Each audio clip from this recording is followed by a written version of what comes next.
All right, guys. We got Tesla earnings coming out pretty soon. We got Google earnings dropping after the closing bell. We got about 35 minutes until these both come out. We're going to take a look at the expected numbers, take a look at the EPS and revenue graphs for both Tesla and Tesla and Google. So do me a favor, hit the like button, hit the subscribe button. We appreciate it. We'll put a timer up. We'll get a poll going live. Does Tesla beat or miss their Q2 earnings? Vote on that poll. We got that poll going live right now.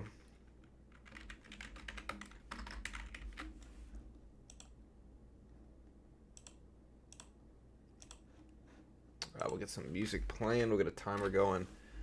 You can see Tesla mostly flat. I told people this morning, the high probability play, as I said over and over again, is sideways choppy action ahead of big economic reports and earnings. And you can see what Tesla's done. Tesla, very sideways in range. You can see Google is both down. Is this Christmas music?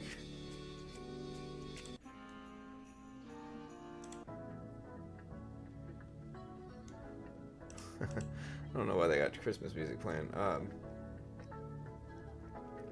I mean, they both move markets for sure. You could look at the NASDAQ and see they both move markets. Tesla, if we look at the weight, is number 9 on the S&P 500. So the Mag 7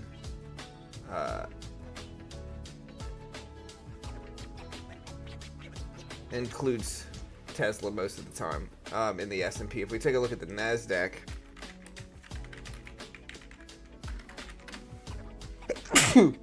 excuse me. All right, I'm okay.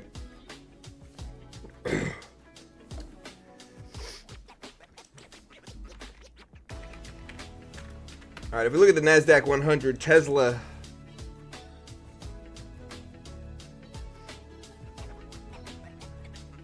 is number 9 on the NASDAQ 100.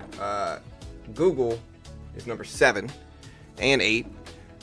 So these are both Mag 7 stocks. We have Broadcom in there, which is now number 6. AVGO.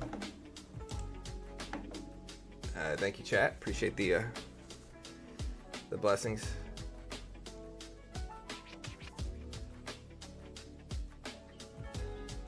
I can see Rigetti and other quantum stocks move today.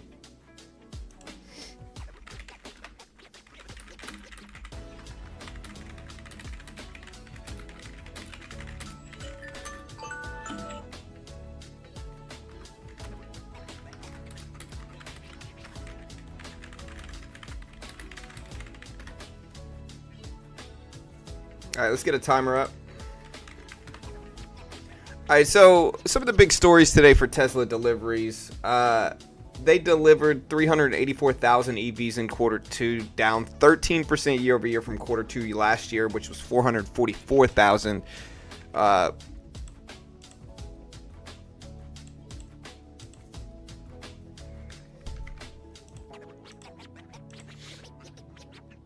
Here's the timer. So they delivered a little bit less vehicles, but despite this decline, the delivery slightly beat the expectations of about 389 and far exceeded the bearish whisper estimates of 365. The stock reaction to these delivery numbers was positive. The stock did react positively with Tesla. If we take a look back, they got delivered earlier this month on about the 2nd. I remember covering these when they came out. They came out right here. You can see this big green candle from Tesla deliveries causing a positive reaction, and the stock it climbed up about 5% following this report. People were really worried it would be bad at 365. So when it came in at 380s, people were happy with it. Tesla stock had already rallied over 5% before the report on optimism around EV margins and robotaxis. But when we look at Tesla numbers here, analysts expect they expect revenue and EPS to be likely down when compared to last year. So they expect lower numbers. Analysts expect 22.6 to 22.9 billion in revenue, which is down 11 to 13%. year over year, and adjusted EPS in the 39 to 43 cent range. If we look at Earnings Whisper has Tesla expected at 29 cents today, 29-cent EPS. Adjusted EPS of 39 to 43 versus 52 of last year.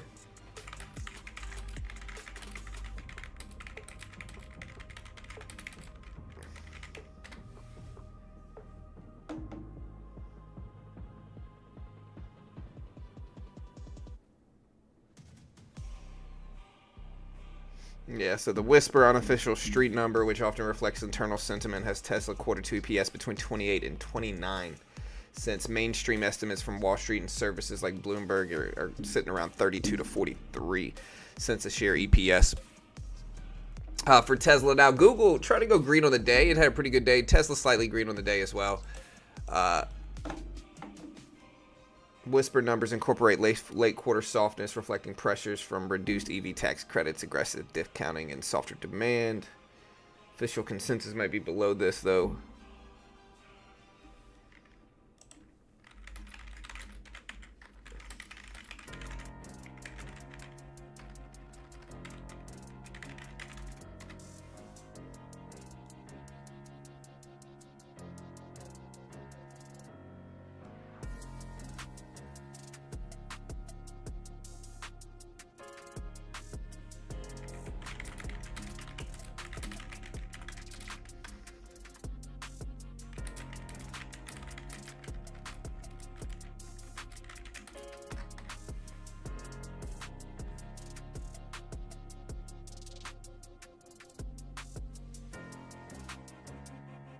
Yeah, but like FactSet, Bloomberg, Visible, Alpha still show much higher figures.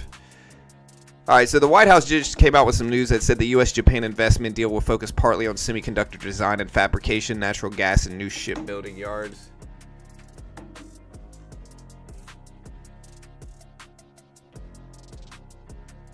Yeah, Bitcoin pulled back today, right?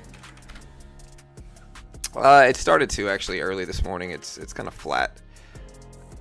It's down a little bit on the day, but it's not as bad as it could be. I mean, it's not going to go up every day for Bitcoin.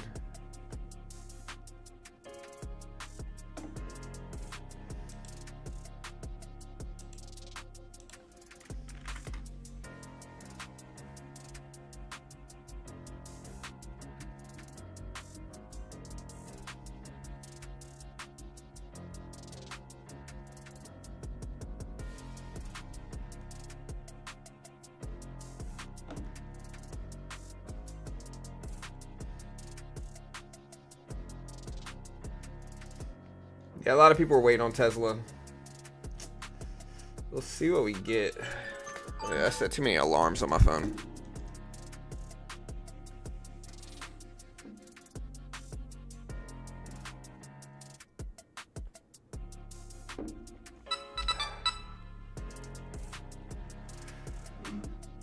Whew.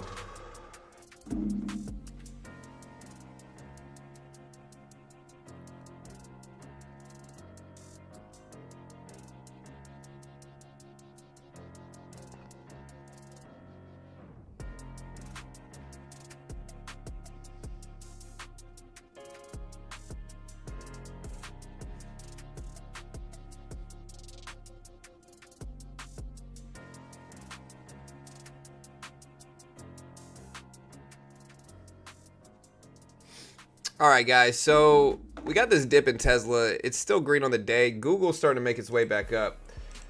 But, yeah, biggest stories of the day. Tesla's facing big rivalry from BYD, people are talking about. So here's BYD stock. It's at 83.50. Is this the EV maker BYD or a different BYD? I know there's a different one.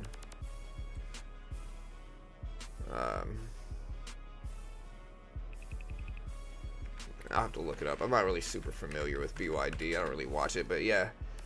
Investors are going to pay attention to updates on the robotaxi with limited service already launched in Austin, Texas. Tesla is heavy investing in FSD, Optimus, and self-driving. They produced over 410,000 vehicles in Q2, meaning some built-up inventory is to meet incoming demand. Analysts remain mixed on what they're going to do today. People keep asking me, like, what is Tesla going to do? I really don't know. A lot of people are mixed. Some view this as the bottom and expect a recovery in 6 to 9 months, while others warn that the core auto results continue to lag and are being overshadowed by speculative bets on autonomy and robotics. Tesla must deliver over 1 million EVs in the second half to surpass last year's total. So if it wants to do better than last year, which was 1.79 million, it has to do over 1 million for the rest of this year, which is unlikely, I would say. Tesla coming down, but yeah, that's what's going on right now with Tesla.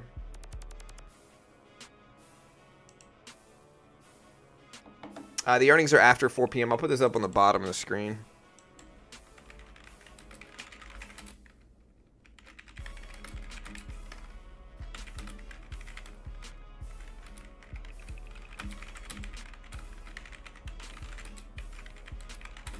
Let me see what the analysts are expecting.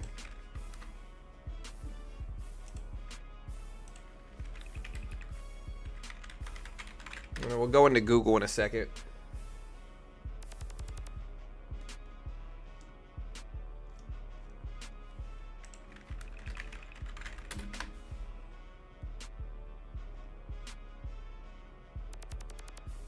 Wall Street is expecting 22.28 billion in revenue and 40-cent earnings per share.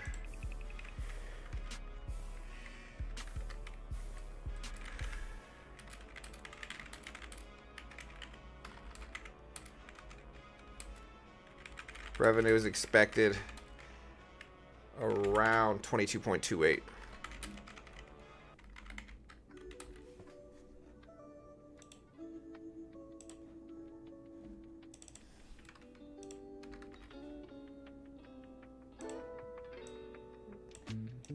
I'll put that up on the screen so you can see it. We'll move the timer a little bit higher so you can see that.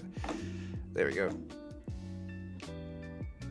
But yeah, so we got Tesla numbers going live. They both drop after 4 p.m. Tesla is technically at 4:05, Google at 4:05, and 4 p.m. for the base one. We also have IBM at 4:10, QS, which is QuantumScape, at 4:15, T-Mobile at 4, O'Reilly, and a bunch of other ones this afternoon. So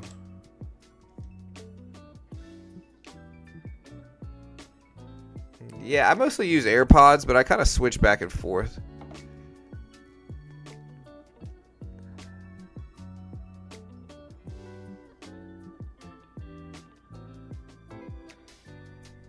All right, Tesla coming down a little bit. Let's see if it goes red on the day here. It had a big dip, 1, 2, 3, 4, 4 big candles on the downside. Let me see if we got any other breaking news for Tesla, but I don't think we do. Looking at a couple stories here for this earnings report. Tesla earnings mean the start of the company's AI future, according to Dan Ives from Wedbush.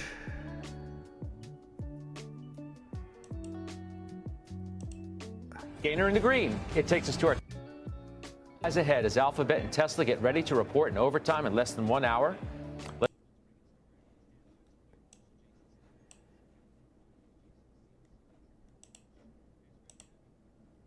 Yeah, so basically they think Tesla's going to start its AI future. We'll see. I also see that Tesla's in talks with Nevada as it explores robotaxi expansion. So it's looking at Nevada.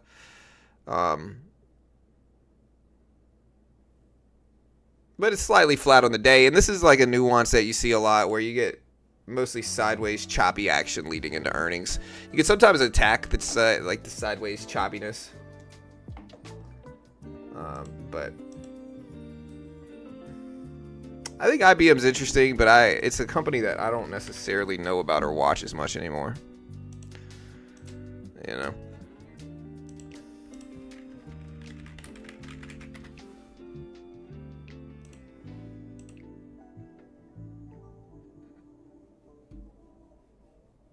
Yeah, we got Google earnings as well.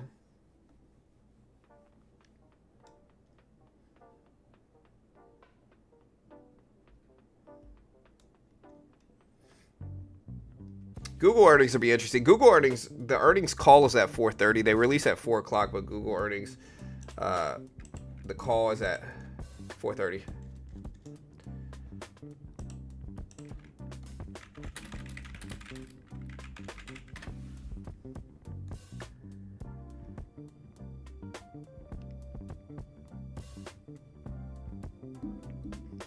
The analyst forecast on Google is around 217 to 220, up 15% from a year ago for EPS.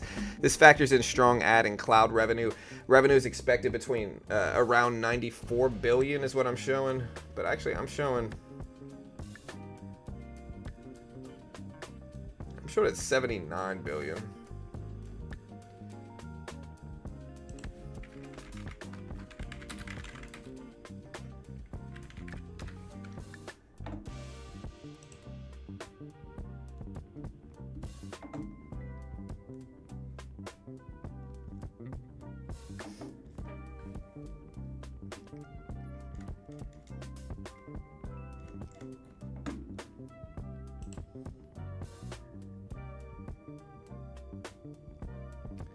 All right, so for quarter two, revenue is expected around 94 billion. EPS expected at 217 or 218.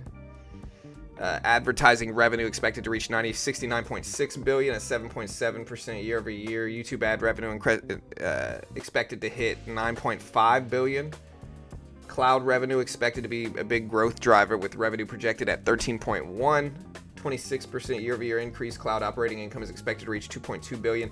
This is one of the big. There's a couple big areas that are going to move markets. One of them is AI, CapEx, and spending.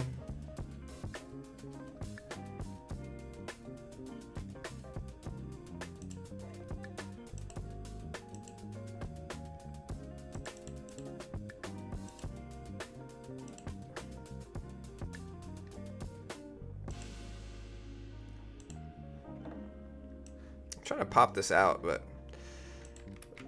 here's a lot of the numbers.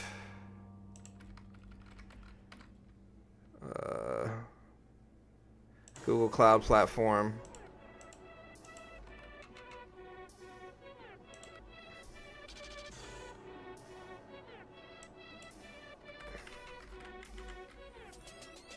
All right, so there's a lot of the updates on Google. IBM's down. Look at IBM. It drops today as well. 282. We can take a look at Tesla's EPS graph to kind of see the history of trends with Tesla. This is something we always look at, but you can kind of see the growth slow for Tesla a little bit here, if we're being honest. Like, you can kind of see the growth start to slow down. So just slowly creep down here. You can see the growth down here. And so the last time they showed 12-cent EPS for, what quarter was this? This was quarter one. Quarter four showed 59 cents. The last quarter is what we want to compare it to. So we want to compare this to quarter two, which was here. They showed 42 cents last time. And so I'd say if we could do better than 42 cents, that's fine. So we did have Treasury Secretary Bessent say they could see 1 to 2 rate cuts this year. Says he has had breakfast with Fed Chair Powell almost every week.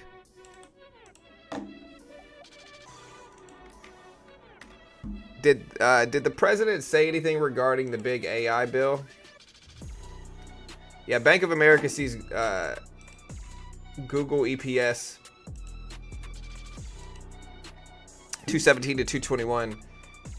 Revenue expected at about 94 bill, up 11%. Google Cloud projected to grow 26 to 28% to be approximately 13.1 billion. Search and other expected to rise 9 to 11% to roughly 52.8. Bank of America sees EPS at 221, revenue at 81 billion, excluding TAC.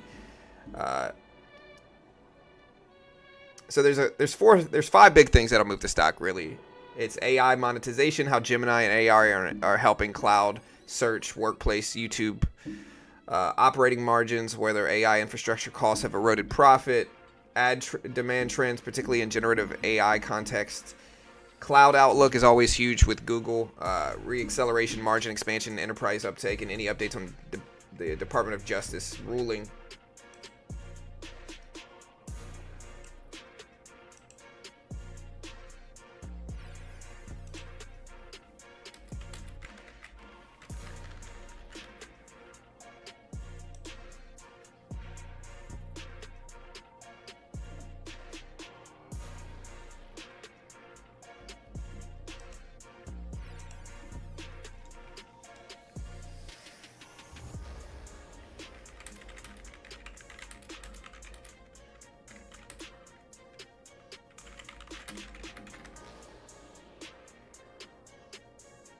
Tesla did bounce at the previous closing price though, but yeah, here's Tesla's EPS. You can see growth slow.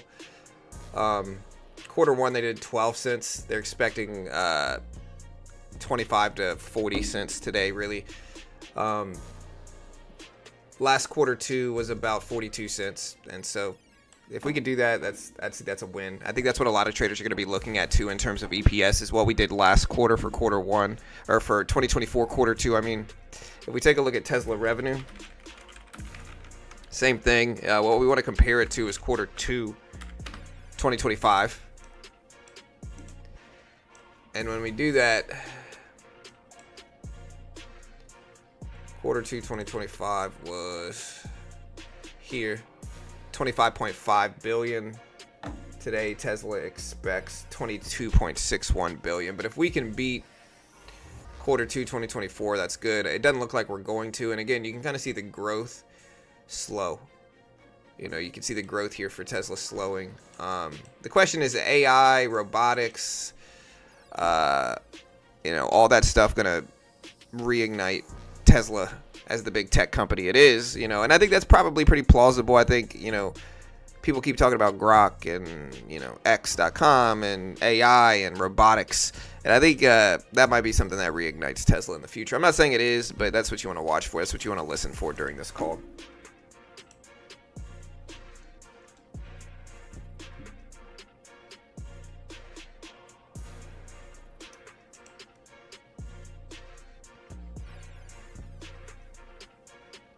All right, so yeah, today the president did unveil their AI blueprint with an outline of priorities aimed at enhancing.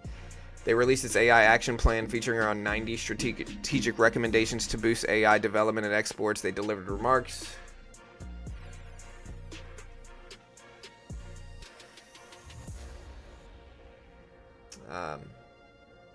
Roll back previous restrictions, easing regulation under NEPA and the Clean Water Act to re-accelerate AI infrastructure.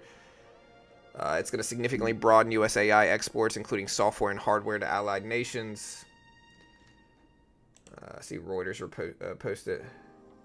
When did he deliver a speech? Did he deliver it yet, or is he still waiting to?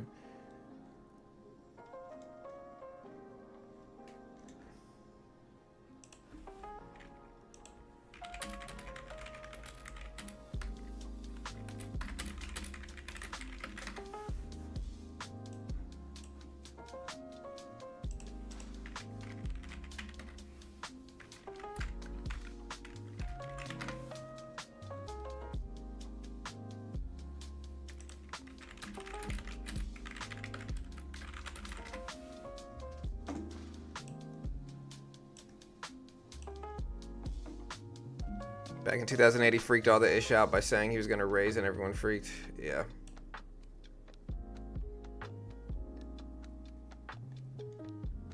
Yeah, I mean, I'm not going to stream IBM's earnings call.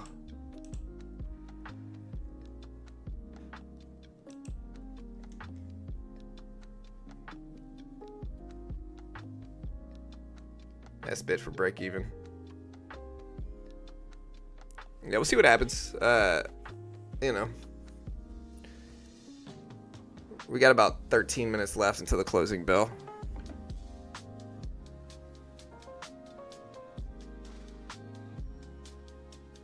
What's up, Mark? How you doing, man? Banks up, wonder why. Rate cuts on the table, too. Yeah, I mean, we did have Bassett say that they could see 1 to 2 cuts this year. Says he's had breakfast with Powell every week. I guess that's a good sign. That's an optimistic sign.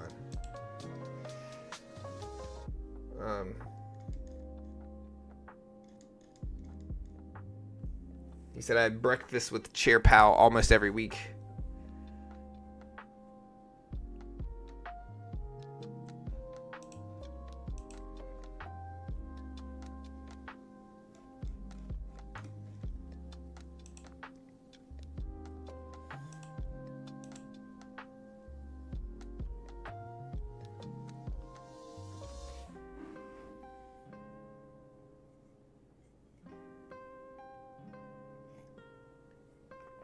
All right, guys, we don't have that long. We got like 11 minutes left.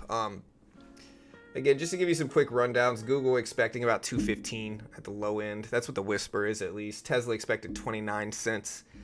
Estimate revenue for Tesla, or Tesla's revenue estimate is 22.6 is what most people are seeing. I see in 22.2. It's anywhere, but it's around 22 billion is what they're looking at. Google expecting about 80 to 90 billion revenue. We'll see what they show up as. So Tesla's technically scheduled to release at 4:05 p.m. Eastern Standard Time. Google's supposed to drop for GOOG, which is Class C shares for Google. Their earnings for Class C shares are supposed to come out.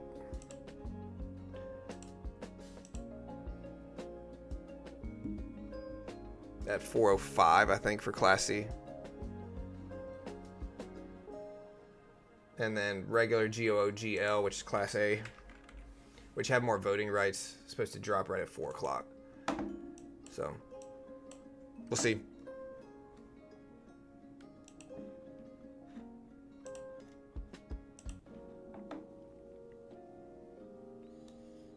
Yeah, so the dollar is weighted right now as the Japan-US trade deal improves risk appetite.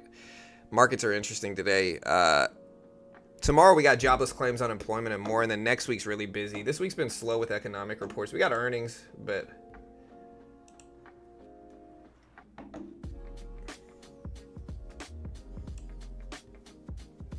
what'd GoPro end up doing? GoPro, let's see. GoPro down to 150. It filled the whole gap on the downside basically today. Went all the way up to almost 3, came all the way down to 150. So GoPro has dropped like 40% since 9:30 this morning. Yeah. I mean, it's GoPro, you know. Anybody investing into it like it's Apple. I mean, yeah. All right, guys. 8.5 minutes. Let's see what Google does here. Looking at our poll numbers, we got 43% think beat, 57% think miss. So most people, I almost accidentally ended the broadcast just now. Most people expecting Tesla to miss, 60% of people. Yeah. Yeah, I mean, it looks like the AI action plan helped markets. SPY's up, NASDAQ's up. SPY broke all-time highs. You know, at like 2 o'clock market time. NASDAQ still got a ways to go, but SPY broke all-time highs.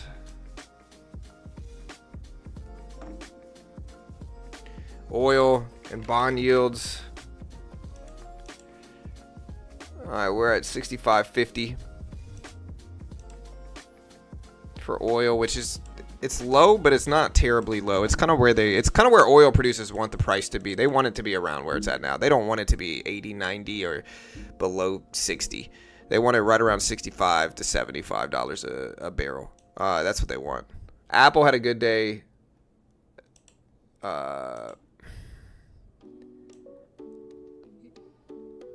Apple had a good week, but then kind of pulled back a little bit this morning. It bounced back up, though. Tesla may miss badly. Sales in the U.S. are bad and international are worse. Yeah. Yeah, we got Google, too. We got Google earnings as well.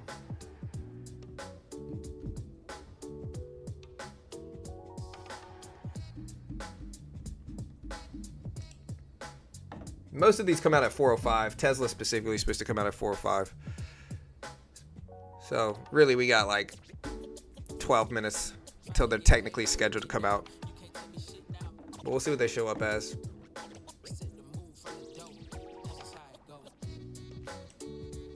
And again, here's Tesla's revenue.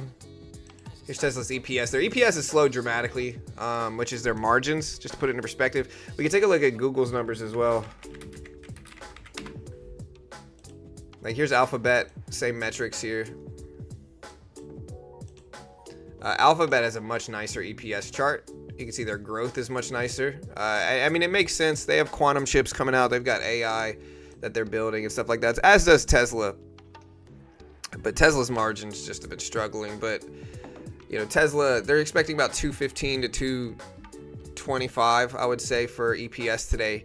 Their last quarter two was 189. So Google, on the other hand, versus Tesla, is trending a lot better for earnings, right? If you look at it over the last couple, years, Google's trending a lot better for earnings. If we take a look at Google revenue expectations, and and the same thing with graph, right? Here's Google revenue, and again, a really nice trend. Had its highest revenue quarter for quarter 4 of last year. Last quarter 2 showed up at 84.74 billion. I think that today they're actually expecting a little bit under that. Let me see.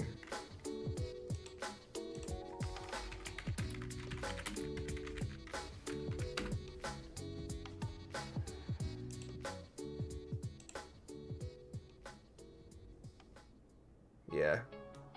I'm showing they're expecting roughly 94 billion though, so we'll see if the whisper's wrong. The whisper might just be number, but most analysts expecting 94 billion. If they do that, it's going to be higher than their last quarter, and it's going to be close to what they did last year for Google. So that's something to watch as well. Look at Google drop here. So this looks like maybe the market won't open, but Google just had a pretty big fall. U.S. federal prosecutors are laying groundwork to criminally charge companies and individuals that try to evade U.S. tariffs, according to Bloomberg. That news just came out.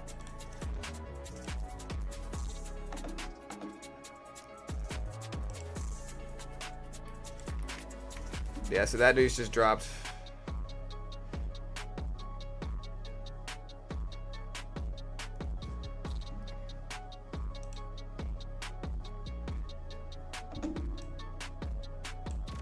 All right, guys, we got 4 minutes. 4 minutes into the closing bell today. We'll see what it shows.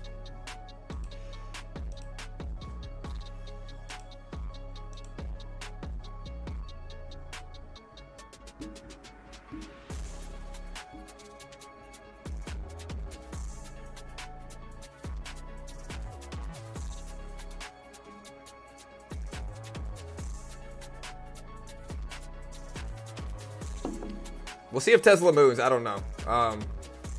We'll see.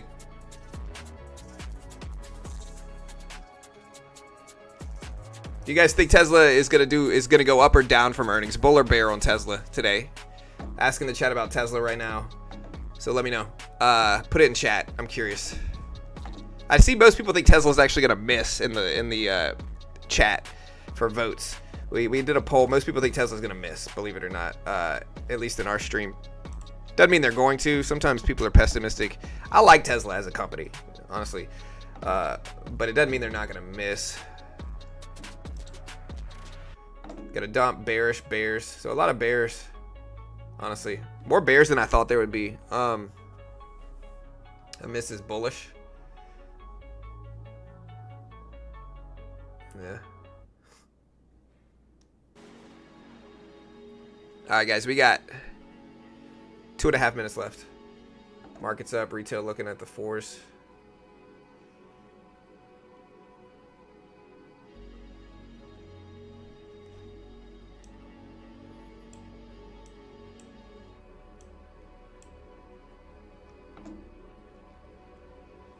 All right, guys, we got 2 minutes.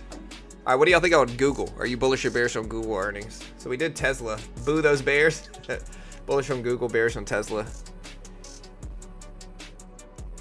Yeah, they missed by like 72% last earnings, and it still went up almost 10%. Yeah, I mean, I agree. It doesn't really matter much. It's all mass psychology and interest. What about Google? I like Google as a company. I've always liked Google as a company. They're just strong. They have a huge infrastructure. They run a lot of different things. I mean, I get paid by Google, so I mean, I gotta be bullish on Google, Bull on Google. Google be way up.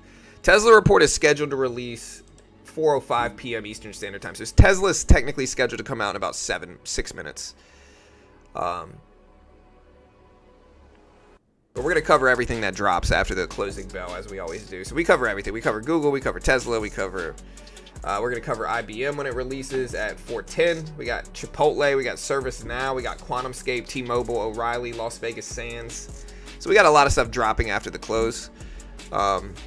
Which is in 1 minute. But what we should see is Google class Google Class A shares should drop right at 4 p.m. So we should see Google move right at 4 p.m. this left side of the chart. I'm going to pause this timer since we got less than a minute left. We got about 40 seconds. Just make sure you hit the live button next to the play button. Make sure you fully catch up on the stream. We'll see what happens. But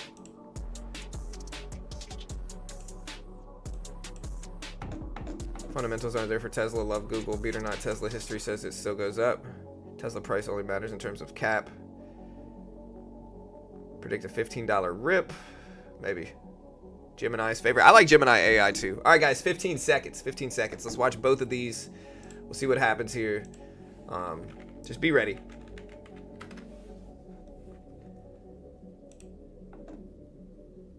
All right, here we go.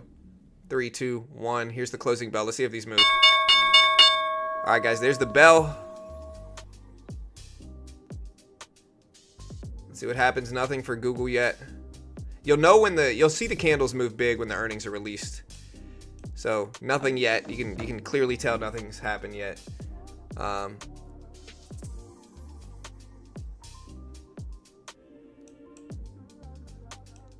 Tesla climbing up a little bit. All right, Google's starting to move a little bit though. It's starting to wiggle.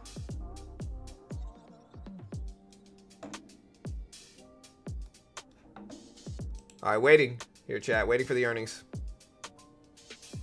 All right, Google's up a little bit, but it's not really. I don't see the earnings out yet, though. No big candles yet, clarifying if anything's out. All right, Google's kind of pushing up. Nothing yet. All right, guys, we still got 4 minutes until Tesla's scheduled to come out, but Google's had a little uptrend since the close.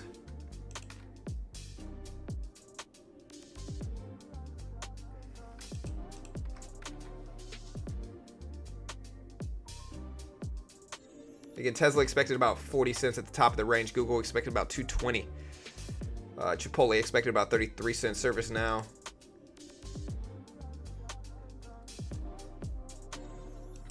Not showing anything yet, though. Still waiting here.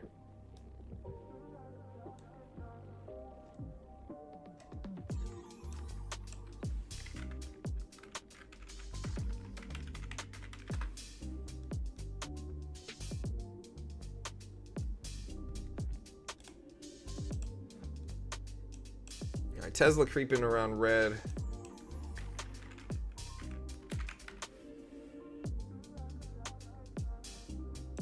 Still waiting. All right, here. It looks like Google's moving here, though. Look at it. There it goes. There it goes. Yep, Google looks like it's out. CSX posted earnings as well. Bear with me. Wow, Google all the way up to 194s here, chat. 194s for Google. Google posted second quarter EPS of 231. It beat 218 estimates. Alphabet second quarter revenue of 96.4 versus 93.97 expected. So Google is out. They beat EPS, beat revenue.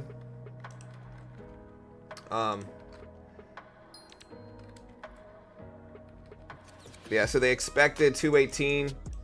They posted second quarter revenue of 96. They expected 93.9, and they post second quarter Google Cloud revenue of 13.62 billion. They expected 13.14 billion expected.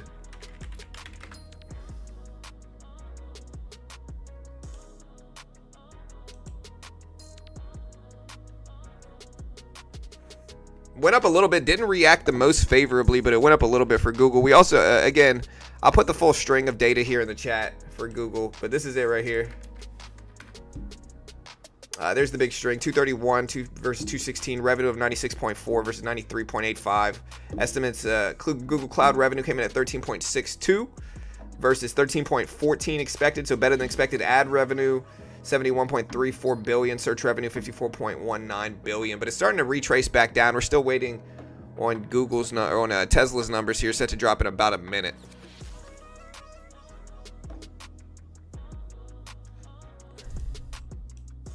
Again, Nvidia has gone up a little bit on this report. Google now technically red on the day.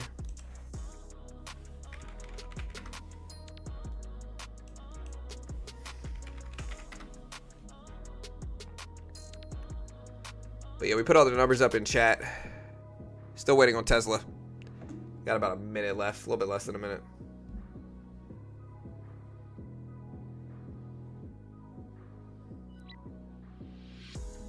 All right, remember Google's scheduled to drop at about 4:05 p.m. For Tesla. Tesla's scheduled at about 4:05. We have about 20 seconds until it's technically scheduled to release. We'll see what happens.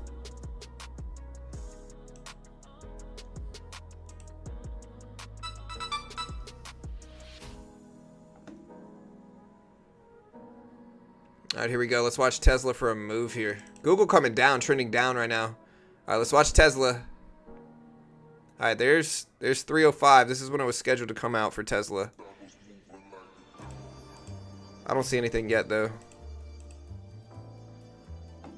for Tesla. Waiting for it.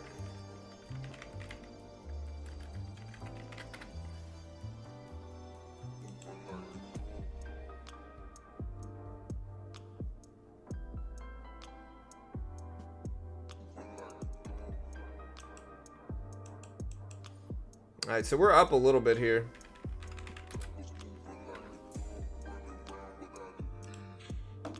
But we haven't really...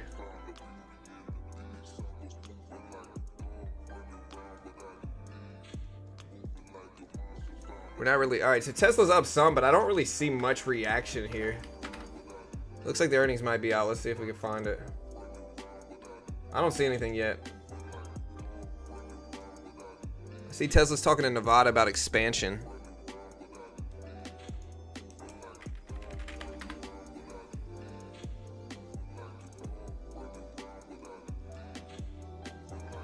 Tesla's up to 335s though.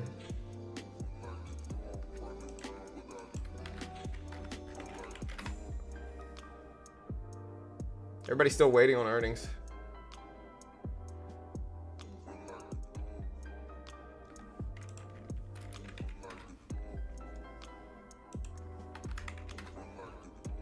All right, yeah.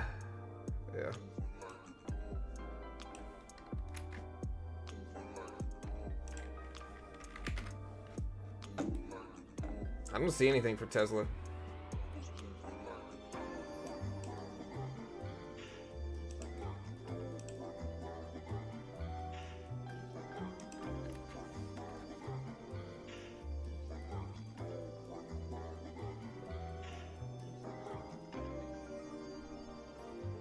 All right, chat, still waiting.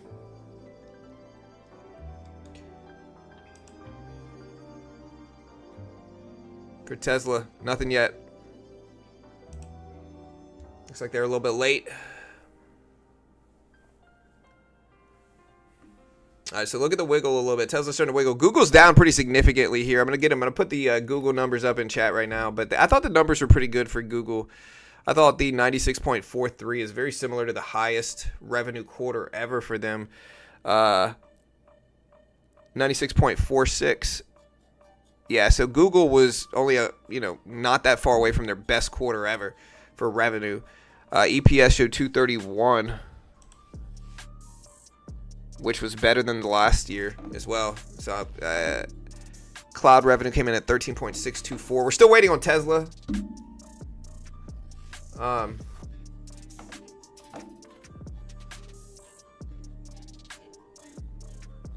Yeah, I could put Google's numbers up. Still waiting on Tesla. You'll be able to see it move, but you should be able to see it move, but... All right, here's Google's numbers. We're waiting on Tesla to move. Nothing yet for them.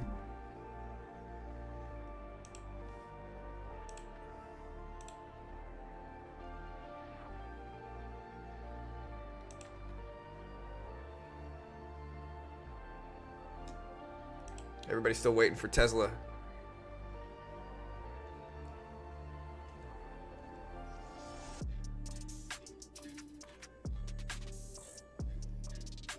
So in theory, we should see Tesla move, right? We had Las Vegas Sands, T-Mobile post earnings, CSX Corp post earnings.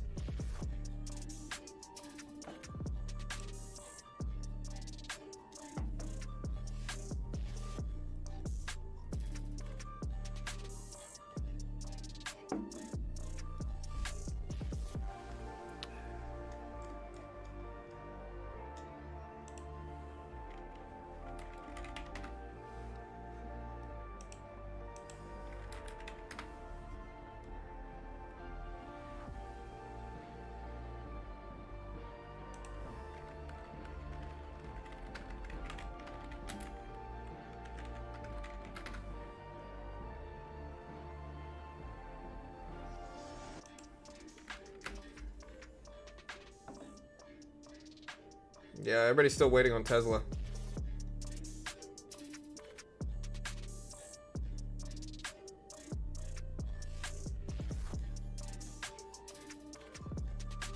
IBM just posted numbers. So IBM posted 280 versus 265 expected. Revenue of 16.98 versus 16.58 expected. So here's IBM. It posted earnings. Still waiting for Tesla though. Strange. Tesla's not usually late either.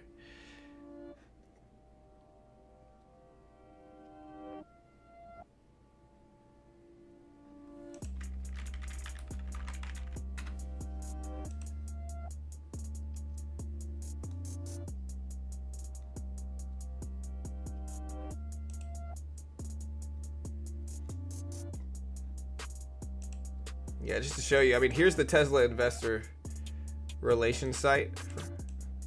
All right, there's a drop in Tesla showing up right now, and it's moving a little bit more. Let's see if this is the earnings. All right, look, there's Tesla stock moving a little bit.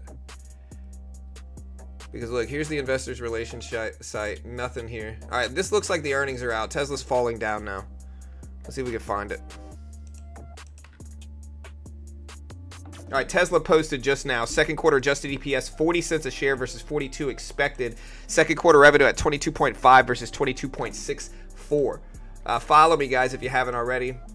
We cover this as soon as it drops. Late for Tesla, though.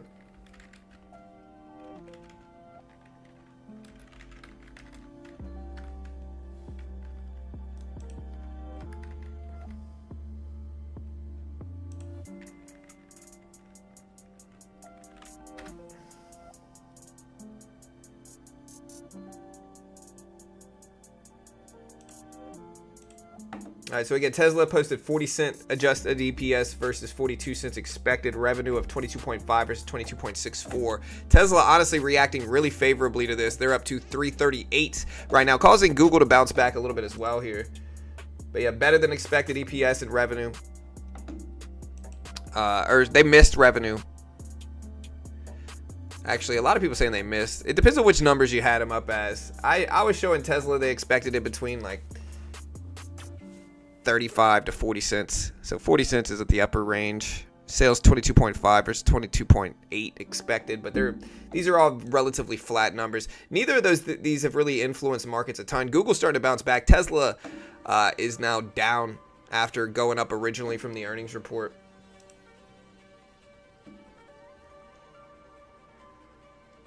So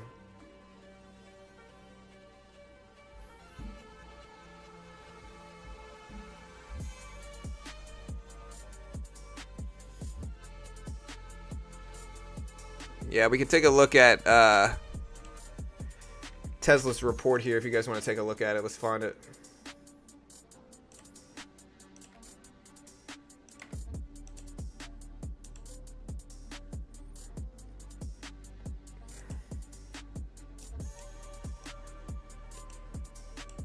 It said quarter two was a seminal point in Tesla's history, the beginning of our transition from leading the EV and renewable energy industries to also becoming a leader in AI, robotics, and related services. Our first robotaxi service launched in June. While the service is limited in initial scope, we believe our approach to autonomy, a camera-only architecture with neural networks trained on data for our global fleet of millions of vehicles, allows us to continually improve safety, rapidly scale the network, and improve profitability. We continue to expand our vehicle offerings, including the first builds of more affordable model in June, with volume production planned for the second half of 2025. Additionally, we continue development of the Semi and Cybercab, both slated for production in 2026. The energy business is more critical than ever. The availability of clean, reliable energy is necessary for economic growth and is imperative for the development of and commercialization of AI-enabled products and services. As electricity demand grows, our Megapack product helps to increase utilization of existing generation transmission capacity, resulting in a more efficient use of the electrical grid. When paired with the solar PV, Megapack is cost competitive with traditional fossil fuel generation assets and can be deployed 4 times faster than traditional fossil fuel plants of the same capacity. Trailing 12-month energy storage developments achieved their 12th consecutive quarterly period.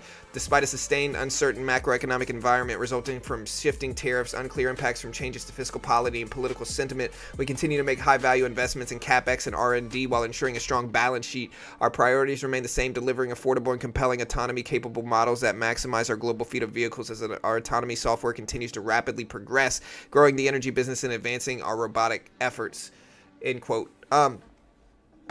So yeah, they're starting to react positively here. Profitability, 0.9 billion GAAP operating income, 1.2 billion GAAP net income. GAAP stands for generally accepting accounting principles. 1.4 billion non-GAAP net income. Cash operating cash flow at 2.5 bill. Free cash flow of 0.1 billion and 0.2 billion decrease in our cash and investments to 36.8 billion. They launched their robotaxi services in Austin, delivered their first customer vehicle fully autonomously, and deployed first megapacks from Megafactory in Shanghai. And you can see their numbers here. Starting to react positive. Tesla just broke highs of the day. It's up to 339.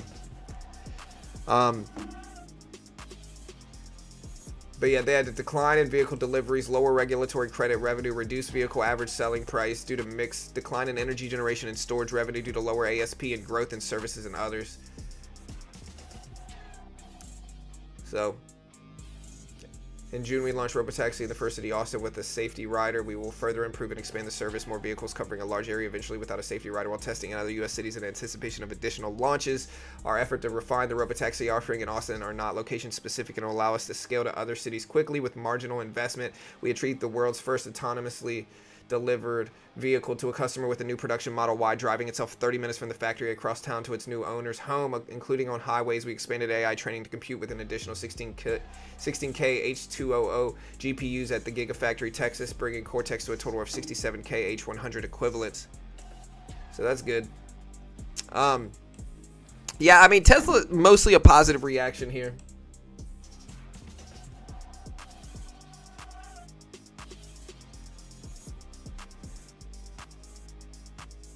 Yeah, and we got Google earnings, the actual earnings call for Google going live in about 14 minutes. Hey, just give me a follow on x.com. I'm telling you, we post all these as soon as they drop, you know, which is faster than a lot of people post these things. So if you're not following us on x.com, at Beginner Trades, help me hit 4,000 on there, at Beginner Trades. I appreciate it. If you want to help support the channel, this is the first plug I've done on the stream. Check out Top Step. Great way to learn how to day trade. Most day traders lose money. It doesn't matter what you put up. You're probably going to lose the first couple accounts you have. Why fund your own account thousands of dollars? Instead, try Top Step. $50 a month. If you pass it, you get a 50K funded account. 90% split. Some of the best rules in the game. Zero commission on their native platform, Top Step X. And they've paid out millions, fund thousands. Day trading patterns and futures. You can day trade the S&P, NASDAQ, Dow, Russell, Gold. Very similar to funding your own account. A lot more stuff you can trade to. Zero commission, tiny amount of fees, and just good way to learn how to day trade. You're probably going to lose anyway, but most day traders lose, but it's a lot cheaper on Top Step. But they're an affiliate or sponsor of mine. I am biased. I get paid by them. Understand, nothing on this stream is forward-looking, not an investment professional, not liable if you lose money. Always make your own assessment. Trade smart. I can't guarantee anything here.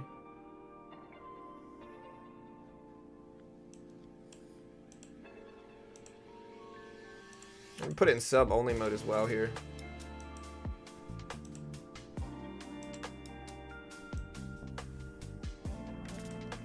Let me get this banner off screen. All right, looking at Tesla.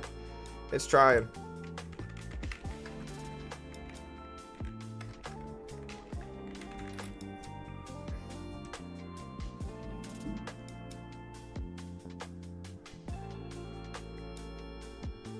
Hey, all good, Corey. No worries, bro.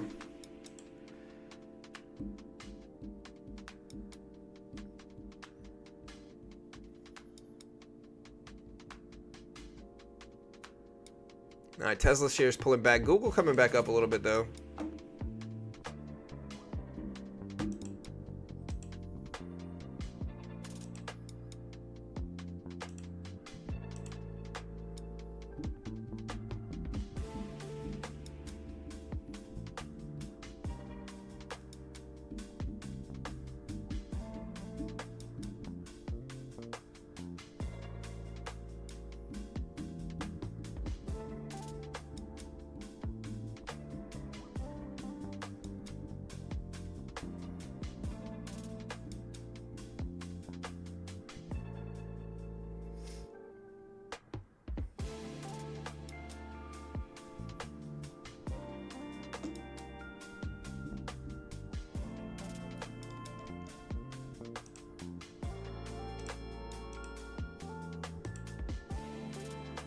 All right, guys, we got 10 minutes.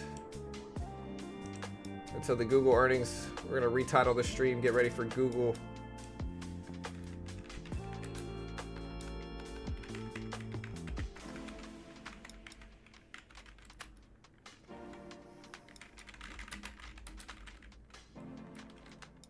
It's at 4:30.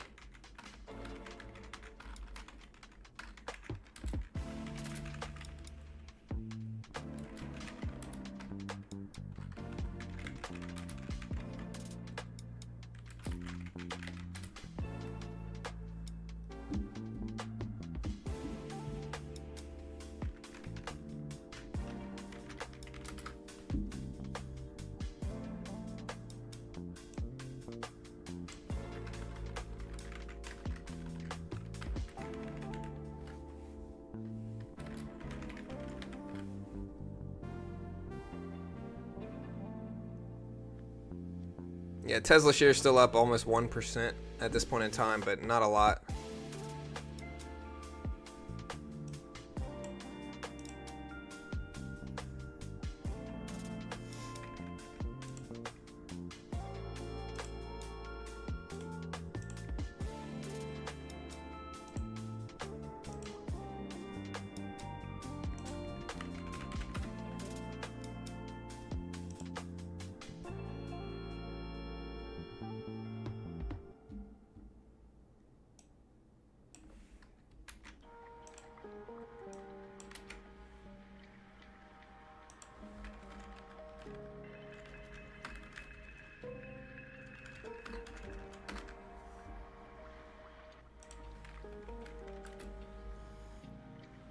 All right, guys. So yeah, get ready. We got less than 10 minutes until the actual Alphabet. Tesla's earnings call is not for another hour plus. So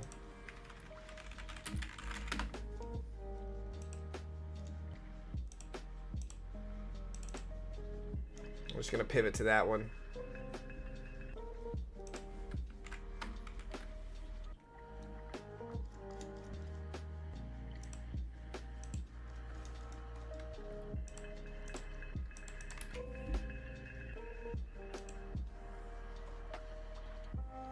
All right, so Tesla almost going red on the day. Look at Google come down too.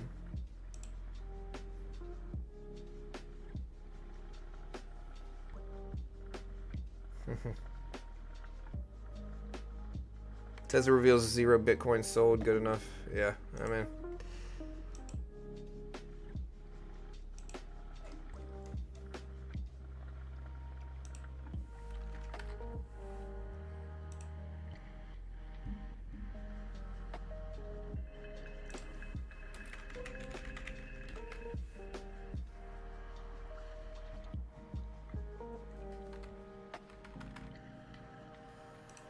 Are you guys bullish or bearish? Let me end this poll right here, and we're gonna do another poll as we speak.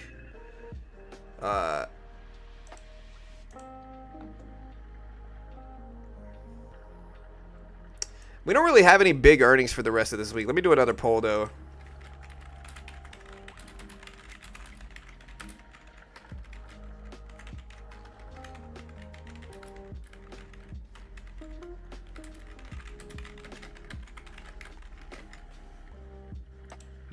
We don't have, I mean, we have earnings for the rest of the week, don't get me wrong. Tomorrow morning, let me run through them. Hold on, give me a second.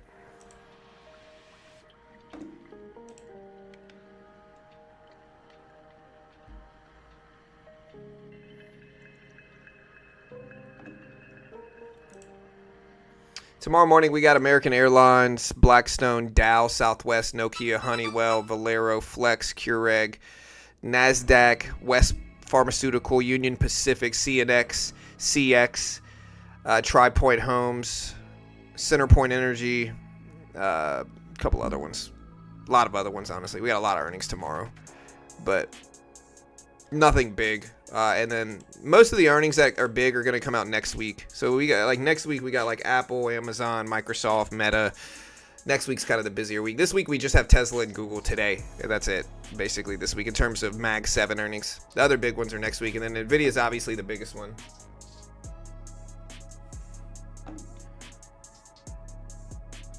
We do have Intel tomorrow evening, but Intel I wouldn't really say is big enough. Like, I'll watch it, but I'm not going to really stream it. It's just not big enough as a company. All right, we're at 3:30.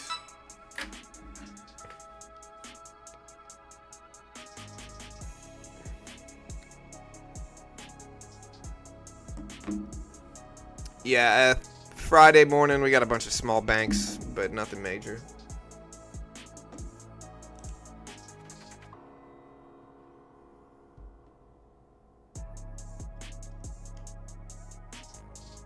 Yeah, tomorrow we got jobless claims, unemployment. We got Tesla earnings later too, but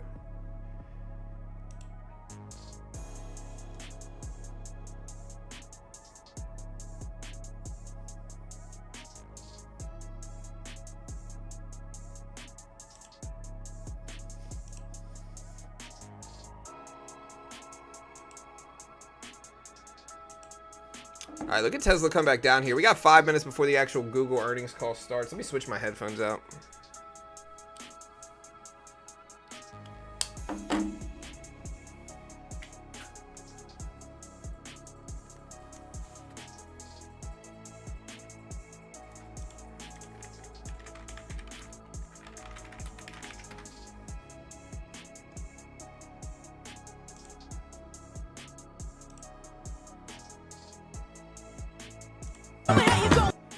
I'm sorry.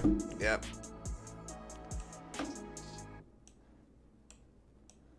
All right, so they're playing some music on the Alphabet call. We're waiting for it to start.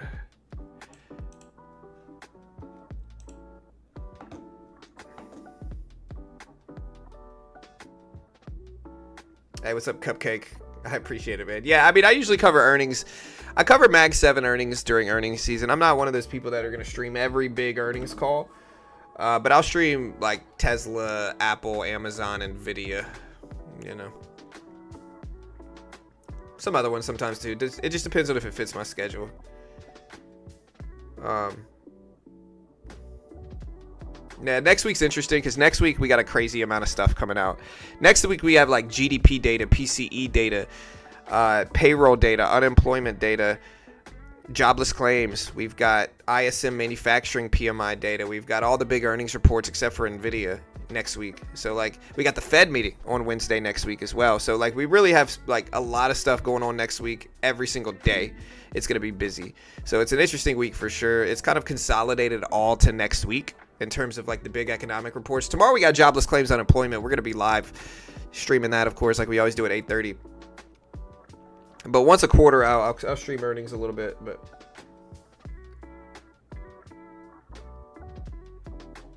yeah, we'll stream Tesla earnings call. Did I put Tesla earnings up? I guess I didn't. Hold on, let me put this up on screen. I know we got Google up right now.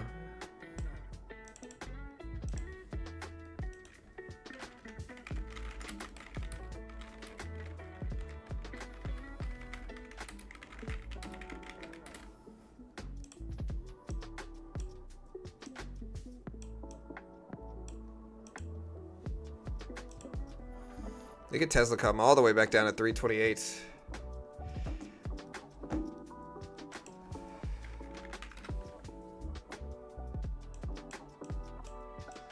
All right, guys. I'm going to turn the music off. Once this starts, just let me know if you can hear it. You should be able to hear it well. But once it starts, just let me know if you can hear it. OpenAI is going to use $4 billion fundraise to develop data centers and new projects, according to the information. Commerce Secretary Lutnick on TikTok sales says he thinks the deal will happen and America is going to buy TikTok. So we'll see. I'm going to mute this background just so I can make sure I can hear.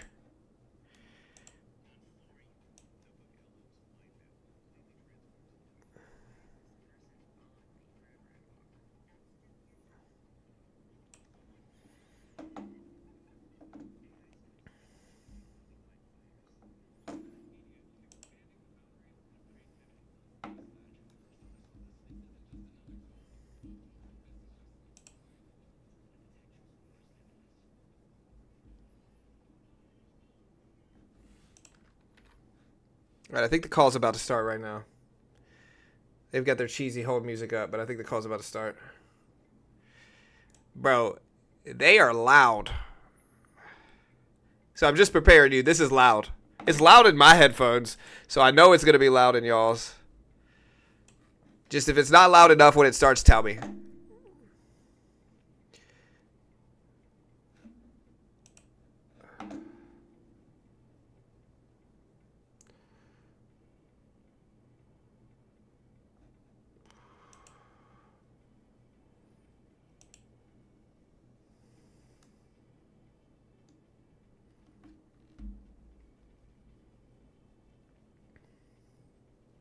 Tesla earnings are already out, so we're pivoting to Google because their earnings call starts right now, basically.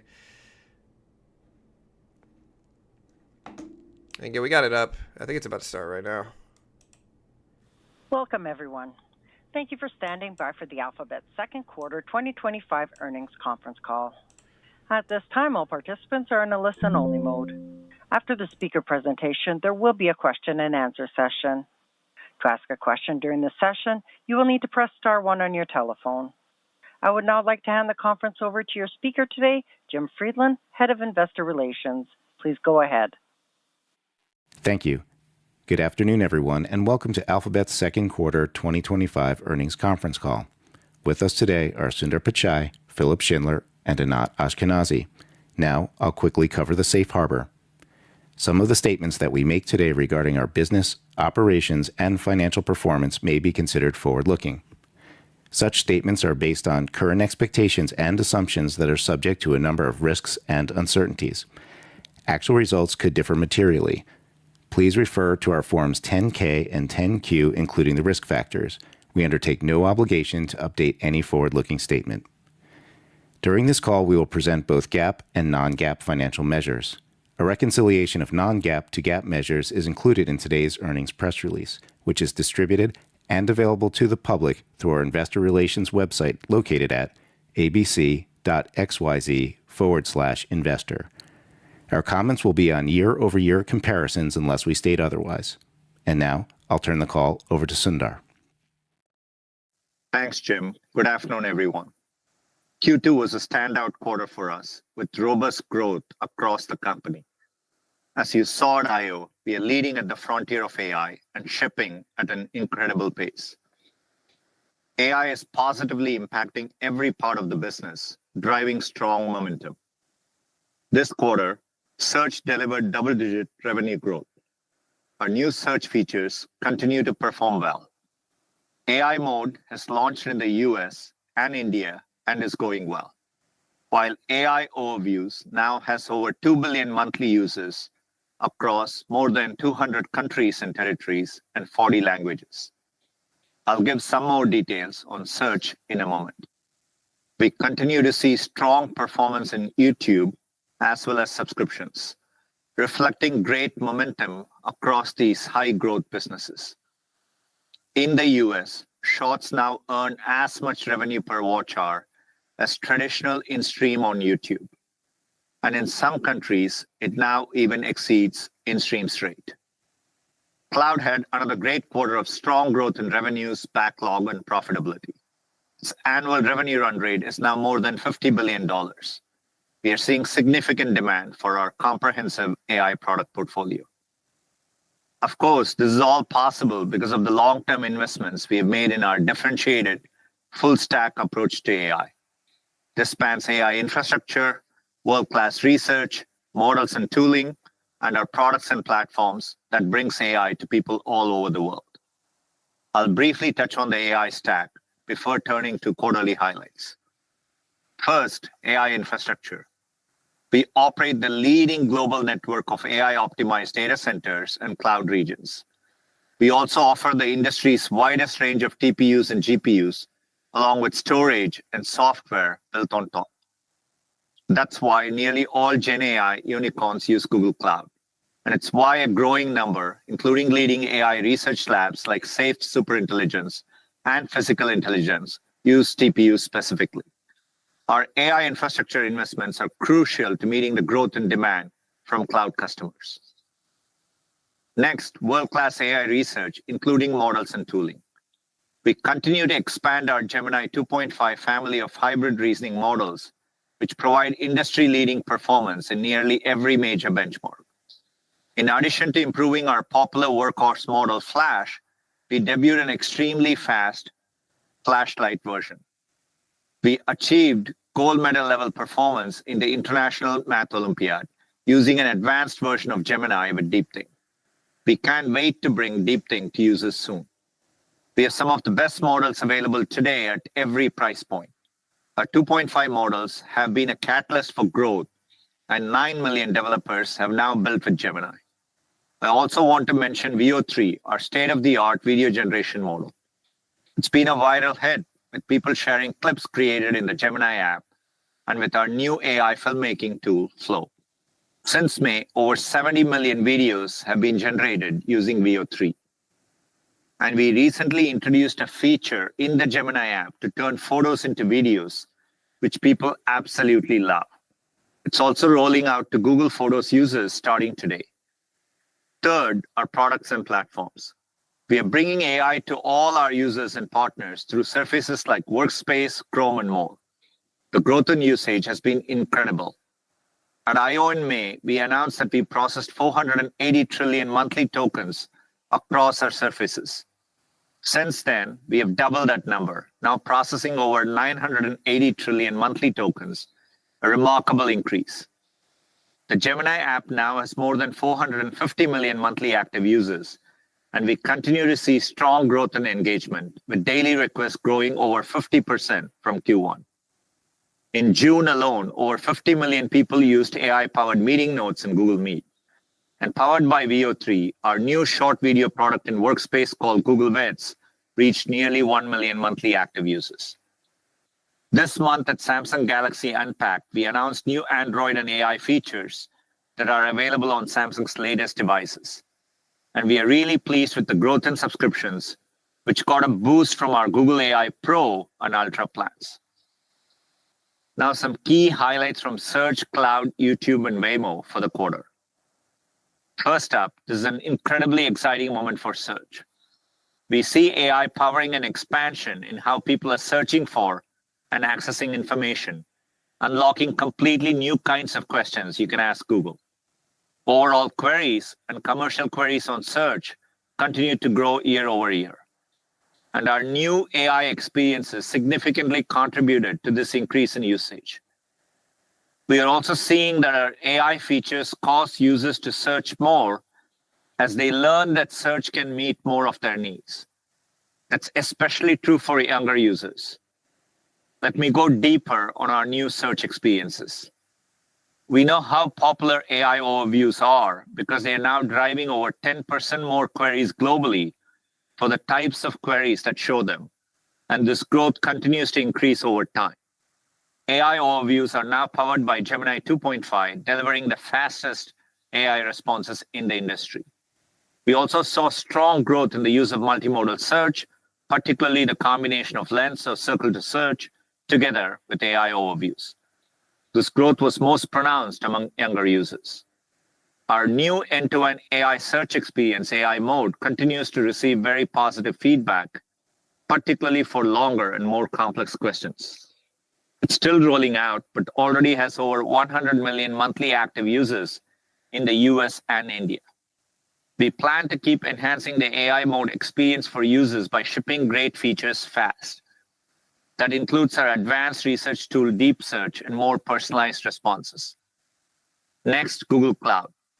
We see strong customer demand driven by our product differentiation and our comprehensive AI product portfolio. 4 stats show this. 1, the number of deals over $250 million, doubling year over year. 2, in the first half of 2025, we signed the same number of deals over $1 billion that we did in all of 2024.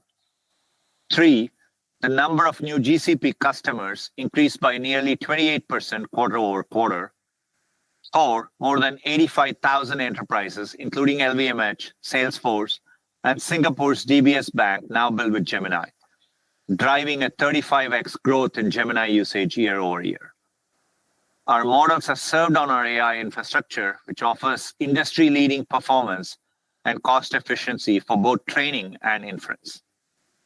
Along with our AI accelerators, we introduced new innovations in storage, including Anywhere Cache, which improves inference latency by up to 70%, and Rapid Storage, which delivers a 5x improvement in latency compared to leading hyperscalers.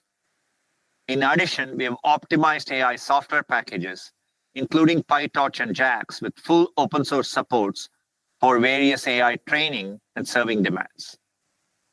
We've also integrated AI agents deeply into each of our cloud products.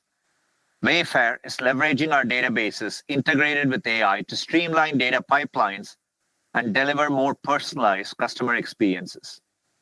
Mattel is leveraging our Gemini-powered data agents and BigQuery to review and act on product feedback more quickly. Target is using our Gemini-powered threat intelligence and security operations agents to improve cybersecurity. Capgemini is utilizing our AI software engineering agents to deliver higher quality software faster by automating tasks from code generation to testing. And BBVA says Gemini in Google Workspace is saving employees nearly 3 hours per week by automating repetitive tasks. It's now rolling it out to 100,000 employees globally. We are also focused on building a flourishing AI agent ecosystem. We introduced an open source agent development kit, which now has over 1 million downloads in less than 4 months. We also introduced Agent Space, an open and interoperable enterprise chat, search, and agent platform. Gordon Food Service is bringing Agent Space to its US employees, which is enabling better, more efficient decision making. And over 1 million subscriptions have been booked for Agent Space ahead of its general availability. Turning now to YouTube. Nielsen data shows YouTube has led US streaming watch time for over 2 years. A generation that grew up with YouTube on their devices is now increasingly watching their favorite creators and content on their televisions. That includes billions of sports fans too. Globally, they consume more than 40 billion hours of sports content on YouTube annually. And in September, we'll stream the NFL's first Friday game of the season live from Brazil. From sports to shorts, we now average over 200 million daily views on YouTube Shorts. AI is helping improve our recommendations and auto dubbing, which translates to better returns for creators and brands by dramatically increasing the potential audiences they can reach. And today we began rolling out a whole raft of new AI tools for creators on YouTube Shorts. Finally, YouTube continues to diversify its subscription options, recently expanding its premium light offerings to 15 new countries with more to come. And lastly, Waymo continues to scale and expand to safely serve more riders in more places. Last month, Waymo launched in Atlanta, more than doubled its Austin service territory, and expanded its Los Angeles and San Francisco Bay Area territories by approximately 50%. Waymo also launched teen accounts, starting with riders aged 14 to 17 in Phoenix. Overall, great momentum here. The Waymo driver has now autonomously driven over 100 million miles on public roads. And the team is testing across more than 10 cities this year, including New York and Philadelphia. We hope to serve riders in all 10 in the future. As I said, a standout quarter. A big thank you as always to our employees and partners for an amazing Q2. Philip, over to you. Thanks, Sundar, and hello, everyone. I'll quickly cover performance for Google services for the quarter, then structure the rest of my remarks around the great progress we're delivering across search, ads, YouTube, and partnerships. Google services revenues were $83 billion for the quarter, up 12% year-on-year, driven by strong growth in search and YouTube, partially offset by year-on-year decline in network revenues.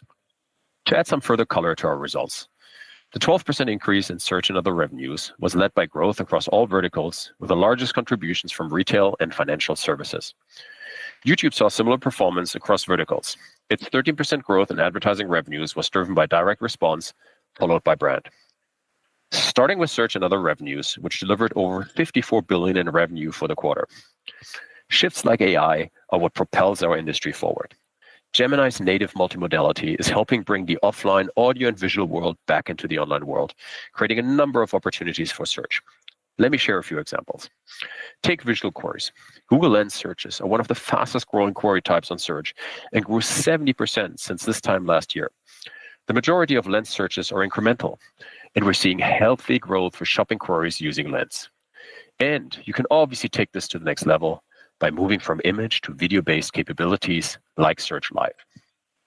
And then there's Circle to Search, which is now on over 300 million Android devices. We've been adding capabilities to help people explore complex topics and ask follow-up questions without switching apps. For example, gamers can now use Circle to Search while playing mobile games to see an AI overview or answers. And just last week, we brought a new agentic capability directly into search for all US users with AI-powered calling to local businesses. Finally, shopping, where in Q2 we introduced a virtual try-on experience for Search Labs users in the US. Now people can try billions of clothing products on themselves virtually. Early results and engagement have been extremely positive, particularly with Gen Z users, and we'll be bringing this functionality to all US users imminently. All these innovations are opening up completely new ways for people to use technology, bringing the offline world into the online world in ways that simply have not been possible before. Add in our amazing AI translation capabilities and just imagine the possibilities. People can access more content in the language, and businesses, large and small, international or local, can reach even more customers. I'm excited about how all of these elements will come together and the opportunities ahead of us in search. Moving to ads, where our strategy to reinvent the entire marketing process with AI is delivering value for our customers and our business. Last quarter, we introduced AI Max in Search, a new suite of AI-powered features in existing search campaigns. Advertisers that activate AI Max in Search campaigns typically see 14% more conversions. On media buying, smart bidding exploration, the biggest update to bidding strategy in a decade, brings better performance to advertisers by allowing them to bid on less obvious but potentially higher value queries more often. Campaigns using smart bidding exploration see a 19% increase in conversions on average. Demand gen continues to drive revenue growth and deliver measurable impact for our customers. As an example, Depop, Etsy's resale clothing marketplace, used a Shorts-only demand gen campaign to drive new customers to the site. Shorts drove 80% higher brand lift and double click-through rates versus benchmarks. On creatives, we launched Asset Studio, using our latest models to help businesses, large and small, generate creative assets. Small businesses benefit from top quality assets and deployment scaling capabilities, but larger businesses can go faster from proof of concept to launch and resize at lower costs. Over 2 million advertisers now use Google's AI-powered asset generation tools to run ads, a 50% increase on this time last year. Turning to YouTube, where we saw continued strong revenue growth, driven by direct response followed by brand. YouTube creators are connected to the global zeitgeist and trusted by their audiences like no others. As part of Brand Connect, we launched Creator Partnership Hub, which allows brands to more easily work with the right creators and tap into cultural moments. We introduced Veo 3, photo to video and generative effects to shorts, making content creation easier and offering unexplored avenues for creativity. We're seeing both the volume and the price of ads and shorts increase, particularly in developed markets. The feed-based nature of the product allows for more ad opportunities on average, and this growth is further supported by ad formats native to shorts, AI-powered ad creative resizing tools, improved ad targeting, and the rise in viewer engagement. McDonald's USA harnessed the influence of YouTube creators to ignite awareness for the Minecraft movie meal. It leveraged YouTube Shorts partnership ads to increase its reach, generating a 3.3 times higher view-through rate than the industry benchmark. Finally, on CTV, where the momentum continues. According to the Gauge report by Nielsen, YouTube has been #1 in streaming watch time in the US for more than 2 years, hitting a record high of 12.8% of total TV viewing in June 2025. In the past 12 months, YouTube ads viewed on CTV screens drove over 1 billion conversions. We saw strong growth in retail thanks to CTV shopping ads, which allows viewers to shop directly via QR codes, helping us leverage direct marketing opportunities. As always, I'll wrap up with the momentum we're seeing in partnerships, where customers increasingly recognize the strength and breadth of Google's ability to help them transform their business with AI. For instance, a new partnership with PayPal will improve the digital commerce experience for their merchants and customers. PayPal will expand its Google Cloud adoption for AI-driven recommendations, transaction processing, and enhanced security. The partnership also broadens the availability and functionality of PayPal's payment services and capabilities across a range of Google products. In closing, I'd like to thank Googlers everywhere for their contributions and commitment to our success, and to our customers and partners for their continued trust. Anat, over to you. Thank you, Philip.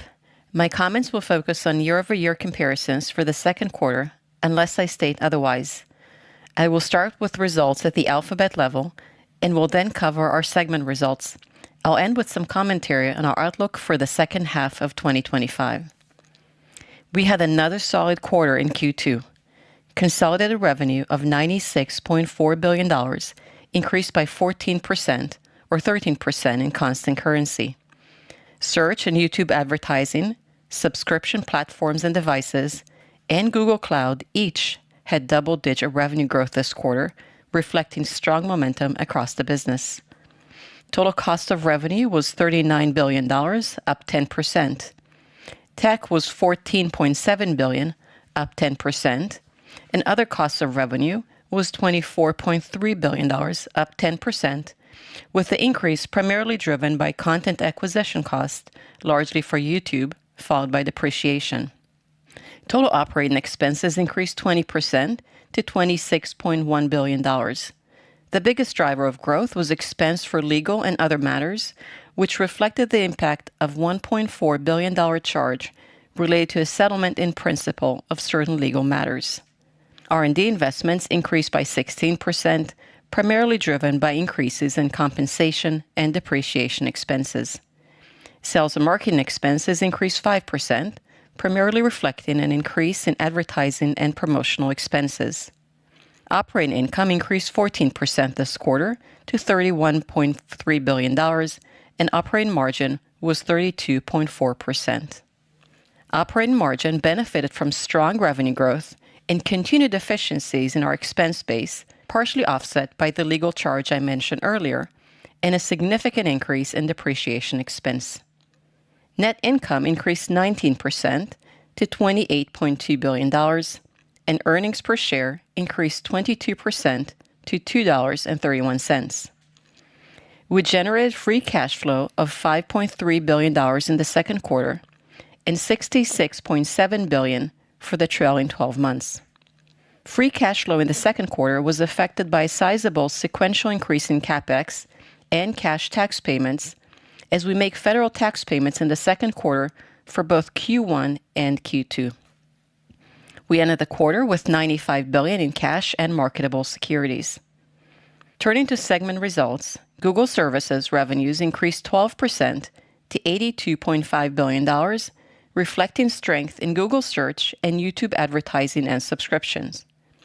Google Search and other revenues increased by 12% to $54.2 billion. Search and other revenues delivered growth across all verticals, with the largest contributions coming from retail and financial services.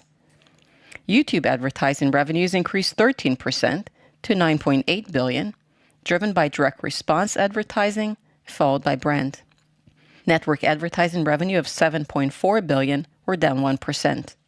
Subscription, platforms, and devices revenues increased 20% to $11.2 billion, primarily reflecting growth in subscription revenues.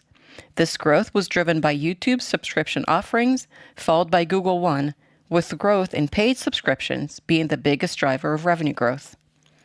Google Service operating income increased 11% to $33.1 billion. Operating margin was flat year-on-year at 40.1%, as healthy revenue growth and continued efficiency in our expense base were partially offset by the legal charge I mentioned earlier. Turning to the Google Cloud segment, which delivered very strong results this quarter, revenues increased by 32% to $13.6 billion in the second quarter, reflecting growth in GCP across core and AI products at the rate that was much higher than Cloud's overall revenue growth, and growth in Google Workspace, driven by an increase in average revenue per seat and the number of seats. Google Cloud operating income increased to $2.8 billion, and operating margin increased from 11.3% to 20.7%.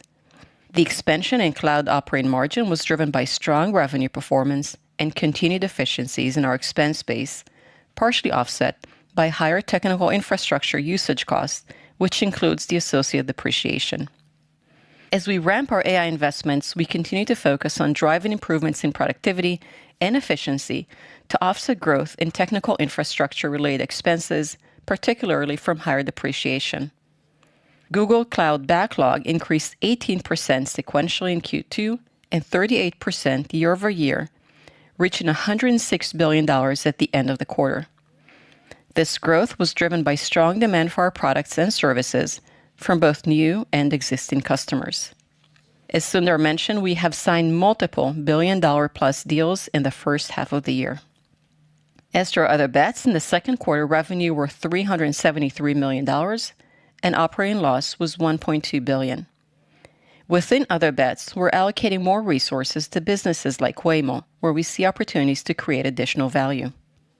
With respect to CapEx, in the second quarter, our CapEx was $22.4 billion. The vast majority of our CapEx was invested in technical infrastructure, with approximately two-thirds of investments in servers and one-third in data centers and networking equipment.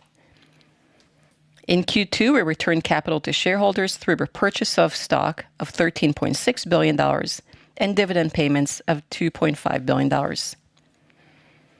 Turning to our outlook, I would like to provide some commentary on several factors that will impact our business performance in the second half of 2025, as well as an updated outlook for full-year CapEx. First, in terms of revenues, we're pleased with the overall momentum we're seeing across the business. At current spot rates, we could see a tailwind to our revenue in Q3. However, volatility in exchange rates could affect the impact of FX on Q3 revenue. As for our segments, in Google Services, advertising revenues in the second half of 2025 will be affected by the following: the continued lapping of the strength we experienced in financial service verticals throughout 2024, and year-over-year comparisons will be negatively impacted by the strong spend on U.S. election in the second half of 2024, particularly on YouTube. In cloud, as I mentioned, the demand for our products is high, as evidenced by the continued revenue growth and the cloud backlog of $106 billion. While we have been working hard to increase capacity and have improved the pace of server deployment, we expect to remain in a tight demand-supply environment going into 2026. Moving to investments, given the strong demand for our cloud products and services, we now expect to invest approximately $85 billion in CapEx in 2025, up from a previous estimate of $75 billion. Our updated outlook reflects additional investment in servers, the timing of delivery of servers, and an acceleration in the pace of data center construction, primarily to meet cloud customer demand. Looking out to 2026, we expect a further increase in CapEx due to the demand we're seeing from customers, as well as growth opportunities across the company. We will provide more details on the 2026 CapEx outlook on a future earnings call. In terms of expenses, first, as I mentioned on our previous earnings call, the significant increase in our investments in CapEx over the past few years will continue to put pressure on the P&L, primarily in the form of higher depreciation. In the second quarter, depreciation increased $1.3 billion year-over-year to $5 billion, reflecting a growth rate of 35%. Given the recent increase in CapEx investments, we expect the growth rate in depreciation to accelerate further in Q3. Second, as we've previously said, we expect some headcount growth in 2025 in key investment areas. In the third quarter, we expect a sequential increase in total headcount additions, due in part to the hiring of new graduates. And third, Q3 will reflect the expense associated with the upcoming August launch of the new Pixel family of products.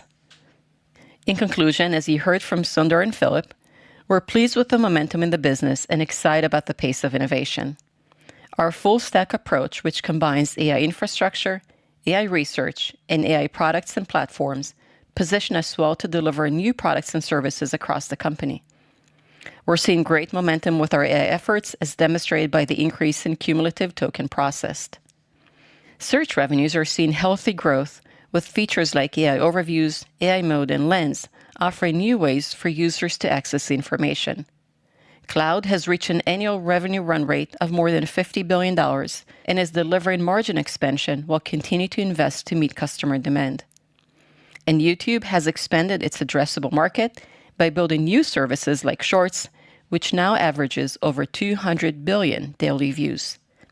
We're excited to see the value our products and services are bringing to customers and partners around the globe. Now I'll turn the call over to the operator, and Sundar and Philip and I will take your questions. Thank you. As a reminder, to ask a question, you will need to press star one on your telephone. To prevent any background noise, we ask that you please mute your line once your question has been stated. Your first question comes from Eric Sheridan with Goldman Sachs. Your line is now open. Thank you so much for taking the question. Maybe one for Sundar and one for Philip. Sundar, when you think about the journey you're on with respect to the evolution of products and platforms, how do you think about some of the implications of changed consumer behavior and how investors should think about that from the volume perspective versus the monetization perspective? Because I think there's a lot of long-standing dynamics out there about clicks and click monetization that might be very different when you look out over the next 3 to 5 years. And Philip, when you think about the evolution of YouTube, you made a number of comments there about subscription revenue. I'm just curious how you think about the mix of advertising versus subscription and what some of your key learnings might have been as the subscription side of the business continues to scale. Thank you.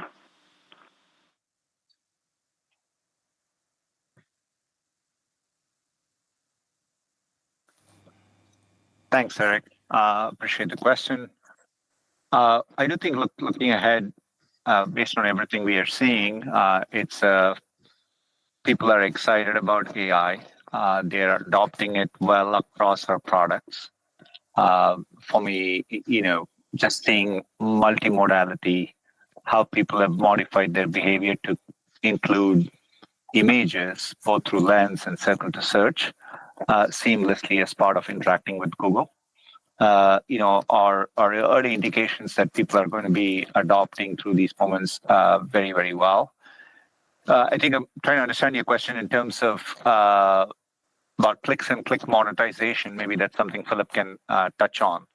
But overall, we expect as we build out our organic experiences, we have a good understanding of how to continue iterating on monetization, so that'll work well with the organic experiences.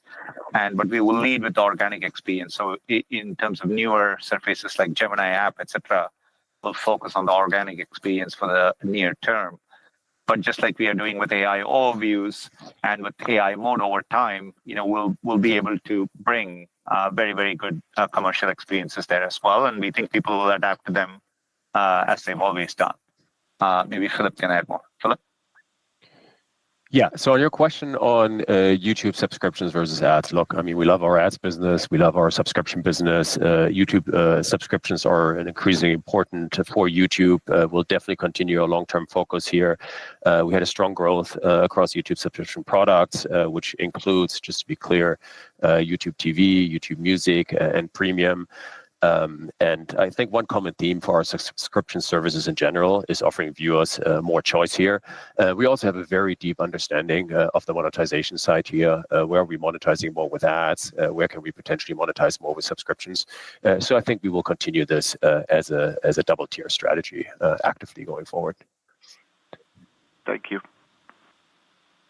Our next question comes from Doug Anmuth with J.P. Morgan. Your line is now open. Thanks so much for taking the questions. One for Sundar and one for Philip. Sundar, can you just talk about how you're thinking about your current access to compute? Even as you spend $10 billion more this year in CapEx, you also said that you're still in a tight supply environment, so just trying to marry those. And then Phil, perhaps on search growth, can you talk a little bit about paid click and pricing growth just within the 12% search growth and how we should think about volume versus monetization trends going forward? Thanks. Doug, thanks. On the CapEx stuff, obviously we are seeing strong momentum across our portfolio, and especially in cloud. You are right; it's a tight supply environment, and we are investing more to expand, but there is obviously a time delay between this additional investment will play out in future years, and so that's why both of them are true at the same time. But we are planning ahead and we are investing, and but overall, it's exciting to see the traction, particularly in cloud. I think the comprehensiveness of our AI portfolio, the breadth of our offerings. Both providing our models on GPUs and TPUs for our customers, all of that has been really driving demand, and so we are investing to match up to it. And on your paid click question, look, to be very clear, I think we said this before, we manage the business to drive great outcomes for our users and an attractive ROI for our advertisers. We actually don't manage to paid clicks and CPC targets. Some of the product and policy changes we make actually drive better monetization at the expense of paid clicks. You will actually see in the 10Q, paid clicks were up 4% year on year. But a number of factors affect these metrics from quarter to quarter, such as a few examples: advertiser spending, product changes, policy changes, user engagement, and so on. So it's really important when it comes to paid clicks and CPCs to avoid drawing like overly broad conclusions solely based on these metrics. Thank you both. Our next question comes from Brian Nowak with Morgan Stanley. Your line is now open. Thanks for taking my questions. I have two. First one, Sundar, there's a lot of discussion about agentic search for commercial activities and agents that can be broadly deployed. Maybe could you just, from a technology perspective, when you sit down with the engineering teams working on some of these new agentic capabilities that could come, what are some of the predominant technological hurdles they think need to be cleared in order to launch scalable agents for commercial queries is the first one. And the second one, I think in the past you've updated us on stats on sources of internal efficiency you've seen from Gen AI enabled capabilities. Any updates there, and then any sort of learnings on friction points that also need to be overcome for some of these internal tools with Gen AI? Thanks. Thanks, Brian. Let me start with the first one on agentic capabilities. Look, overall, we are definitely, in many ways, when we built 2.5, our series of 2.5 models, particularly with Pro, etc., it's the direction where we are investing the most. There's definitely exciting progress, including in the models we haven't fully released yet. And the main gaps we are all trying to do is you're obviously chaining a sequence of events. And so being able to do it reliably, the latency compounds, the cost compounds, and being able to do it reliably in a way for the users, all of this comes together. In each of this, we are making progress, and it all needs to kind of hang together. The good news is we are making robust progress. We think we are at the frontier there. And in all of these areas, when you look back in a 12-month basis, you end up making the models much more efficient for any given capability. So the forward-looking trajectory, I think, will really unlock these agentic experiences. We see the potential. We're able to do them, but they're a bit slow and costly and takes time and sometimes are brittle, right? But we're making progress on all of that. And I think that's what will really unlock. And I expect 2026 to be the year in which people kind of use agentic experiences more broadly, right? And so it's an exciting opportunity ahead. On the second part, I think when you say sources of internalization, I presume you're talking about how we are using all of this internally. Again, given you asked a question about agents, we are now beginning to roll out agentic coding journeys for our software engineers within the company. And it's been exciting to see just over the last few months, particularly over the last few weeks, people are definitely doing more agentic workflows in software engineering as well internally. And that's a good example of the kind of the same experiences a few months ago had a lot of friction points, but we are overcoming it, and people are beginning to use internally on the coding side, as well as in certain other areas of the company as well. So exciting progress. I expect it to be an active area where we will roll out journeys for our users as well. So look forward to it. Thanks, Sundar. That's great. Our next question comes from Michael Nathanson with MoffettNathanson. Your line is now open. Thanks. Sundar, I have two for you. At I.O., you announced a partnership with Warby Parker to develop glasses. So I wonder if you share your view of how important a cycle of new devices will be to further scale AI, and do you envision a world in which the mobile phone is no longer central to our consumer experience? That's one. And secondly, how does Google Search with AI mode usage differ versus Gemini standalone apps? I'm wondering, are you seeing any differences in usage or the types of consumers who go to the app versus who go to traditional search with AI? Thanks. Thanks, Michael. On the first thing, look, I think anytime I/O changes, you can drive new experiences, including on hardware experiences too. So I think AI will particularly enable. We've long had the promise of glasses and other form factors, but I think AI will spur a whole new wave of innovation there. We are super excited about our investment in glasses, and found the experiences have taken a dramatic step up compared to the last iteration.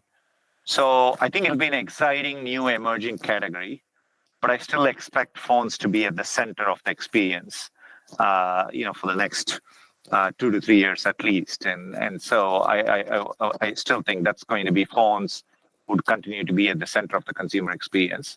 But we are excited about the emerging categories as well.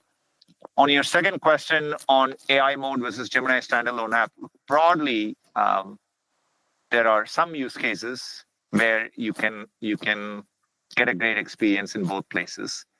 But there are use cases which are very specific. I think where the queries are, information oriented, but people really want to rely on the information, but have the full power of AI. I think AI mode really shines in that. You can go there and it's backed up. The Gemini models are using search deeply as a tool. And so it's all grounded in that search experience. And I think users are responding very positively to it. And whereas in the Gemini standalone app, you see everything from, people can have a long conversational chat just trying to pass time, right? And in the Gemini app, you've seen early cases where people may get into it, in a therapy-like experience, right? So these are all emerging experiences of what people do. And I think this is why I'm glad we have both surfaces and we can innovate in both of these areas. And of course, there'll be areas which will be commonly served by both applications. And over time, I think we can make the experience more seamless for our users. Thanks, Sundar. Our next question comes from Mark Shmulik with Bernstein. Your line is now open. Yes, thanks for taking the question. Sundar, it seems there's almost like a daily news report about, the AI talent war and high-profile folks moving around, which is kind of like your perspective and how you think Google's been doing it, both kind of attracting and retaining key AI talent. And along the similar lines, how do we think about AI-related resourcing costs alongside kind of the step up in capital investments required to go build for AI? Thank you. Mark, on the first question, look, I think we've gone through these moments before. We've obviously always deeply invested in talent, including in AI talent, for well over a decade now, and I think we have an extraordinary both breadth and depth of the talent. In my experience, the top people look for a combination of they want to really be at the frontier driving progress, and so the mission and how state of the art your workers matters. So that's super important to them. Access to compute resources and access to your peers, right? Working with the best people in the industry, and it's a combination of all of that and using it to drive impact. And I think we are pretty competitive on all those fronts. And through this moment, we continue to. I look at both our retention metrics as well as the new talent coming in, and both are healthy. I do know individual cases can make headlines, but when we look at numbers deeply, I think we are doing very well through this moment. And we'll continue investing in the people. and the talent and the compute needed to make sure we are set up well for the opportunity ahead. And maybe I'll pass it on to Anant. Yeah, now the question on how we integrate this into our overall cost structure, and I've mentioned before, having the benefit of having the full stack includes research, which is our people, and one of our most critical resources. So we make sure that we invest appropriately to have the best, brightest minds in the industry sitting here at Google and advancing our innovation to customers. It is part of what you're seeing now in our operating expense line across the organization, but we're also working hard to offset not just growth and investment across the business, but also to ensure that we can allocate resources appropriately. So Sundar mentioned earlier the use of AI tools within the company. So that's another area where we can drive efficiency across the business, is to use these tools internally in terms of how we run the organizations. And then we're continuing on the same efforts that I've talked about before with regards to running the company with a high level of discipline and execution and driving efficiency across the business. Our next question comes from Ross Sandler with Barclays. Your line is now open. Great. If I can ask two, that'd be great. So the first one's on search click-through rates as a driver of monetization. So you guys have done a great job over the past decade of driving better ad relevancy and higher click-through rates in search. Just curious, as we look forward and we see lower ad impressions per SERP, and all these things that are changing with AI overviews and different AI search formats, how do you feel about your ability to drive CTR going forward? And then the second question is, it looks like you're now working with OpenAI for some aspect of cloud infrastructure. Just curious how that relationship might expand in the future. Thank you.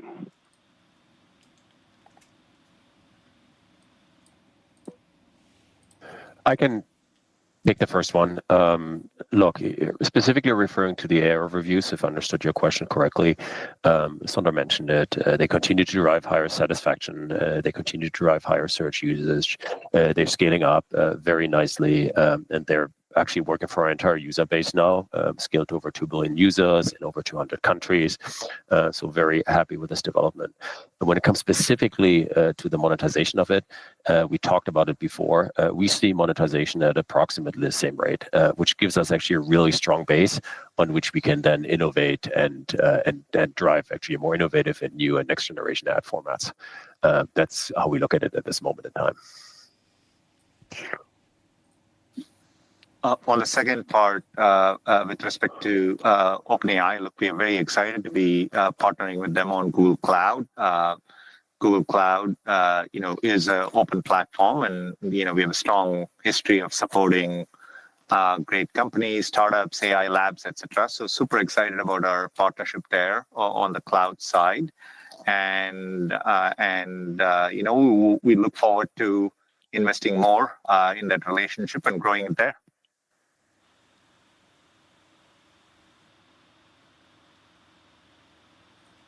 Our next question comes from Mark Mahaney with Evercore. Your line is now open.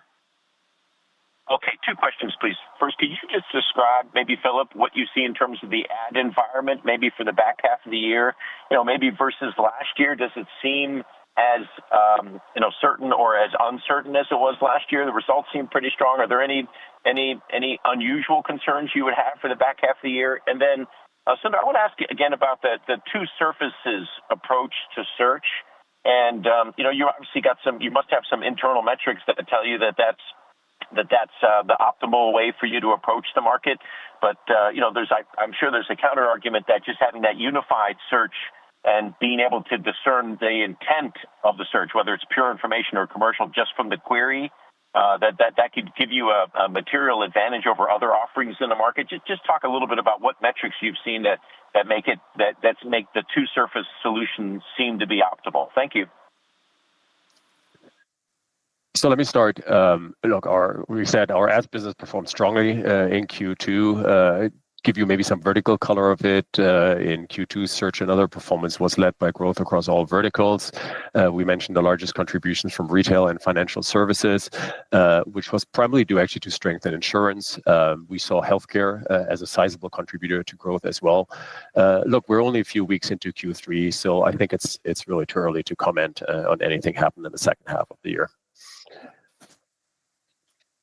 Look, and Mark, on the second part of the question, look, I think between these two surfaces, you pretty much you're covering the entire breadth and depth of what humanity can possibly do. So I think there's plenty for two surfaces to tackle at this moment. Obviously, you are right.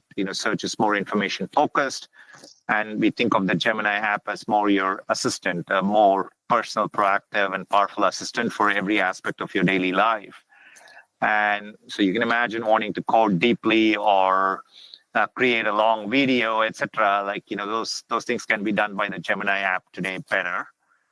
Over time, like we've always done, we've gone through these evolutions before. Like as you point out, we can understand user intent better and abstract some of the complexity for our users. At one point, people used to go to query separately for text, differently from images, differently from videos, etc. And we kind of made it all seamless with universal search.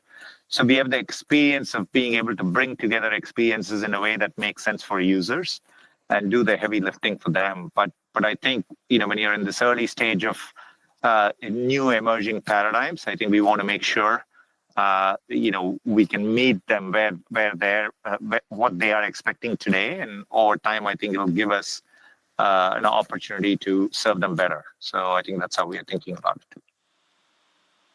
Okay, thank you. Our next question comes from Ken Gorowski with Wells Fargo. Your line is now open. Thank you very much. Two, if I may, please. The first on cloud, I'm just hoping maybe you could clarify your back half outlook. Given last quarter, you talked about some supply constraints that would ease towards the end of 2025, but yet you put up a really nice acceleration in 2Q. Now you're talking about some supply constraints easing into 26. If you could just clarify a little bit on the back half outlook for cloud, given the strong results in 2Q. And then the second is a bigger picture question, which is an agentic experience. Does it democratize the web like search did 2 decades ago, enabling discovery in the long tail? Or does it lead to more concentration with a smaller group of vertical winners? Would love it if you could opine on that. Thank you.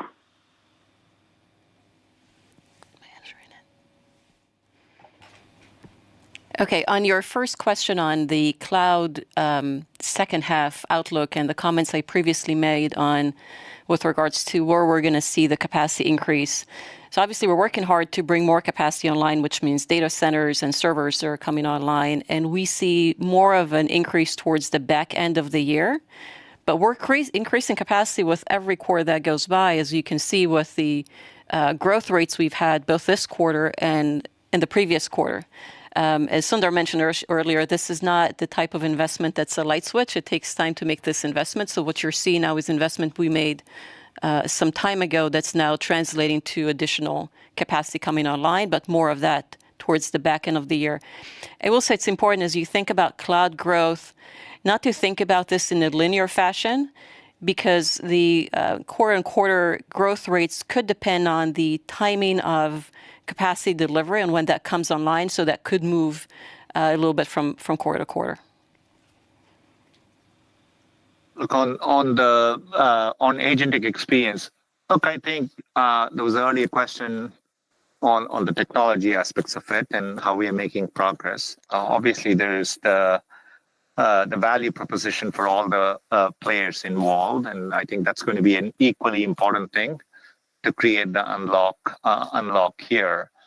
And I do think, over time, users will, it's clear to me as we make progress on the agentic experience, it's going to be a much better experience for users, right? And so you'll find savvier players leaning into these experiences, and that'll help them grow and meet this moment. And I think I do think it's an opportunity for some of the players. And so you are right, just like the early days of the web, there are aspects about it which will expand access, grow the use cases, etc. And I think that elements are there. But I do think it's important. It's not just a technology play, but we have to solve the business models for the varying players involved. So, and I think that's going to be an important part of this evolution as well. Thank you. And our last question comes from Justin Post with BAML. Your line is now open. Great. Thank you. A couple for Sundar. First, looks like the subscription businesses are all tracking well, and certainly Gemini 2.5 has got some much good reviews. How are you doing with Gemini subscriptions? I know it's a focus area for the company, and anything you can kind of do to accelerate the consumer subscriptions of Gemini within Google One. And then secondly, just on the course change of CapEx, obviously a bigger increase, which appears to be because of cloud demand, but just your comments on cloud ROI and I'm sorry, CapEx ROI. What gives you confidence that you're going to get good returns on that spend? Thank you. Great. Look, on the first thing on subscriptions, we've definitely, Google One has been an attractive value proposition powered by storage, but with now our AI plans, including both Pro and Ultra, and particularly with the 2.5 series of models, we've definitely seen accelerated traction. So it was a very healthy quarter. And so we are definitely excited about the opportunities ahead.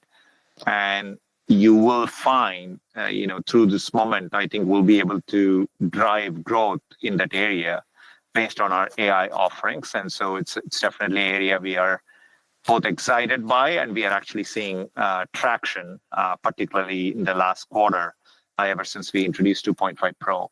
So we are excited about the trajectory there. On the CapEx on the cloud side, look, I think we are definitely investing because we are delivering a lot of value through our cloud offerings. And I think it's important to understand, as we build more and more of an install base with Google Cloud, we have very high customer satisfaction. Our churn rates are very low, and we are much more efficient in the investments needed to grow those lines of businesses. So you're seeing all that play out in our margin trajectory, particularly if you look at it annually, sequentially over the past few years. So all that gives us confidence as we are investing in this. We'll be able to have a healthy ROI on our investments, and particularly in this AI moment.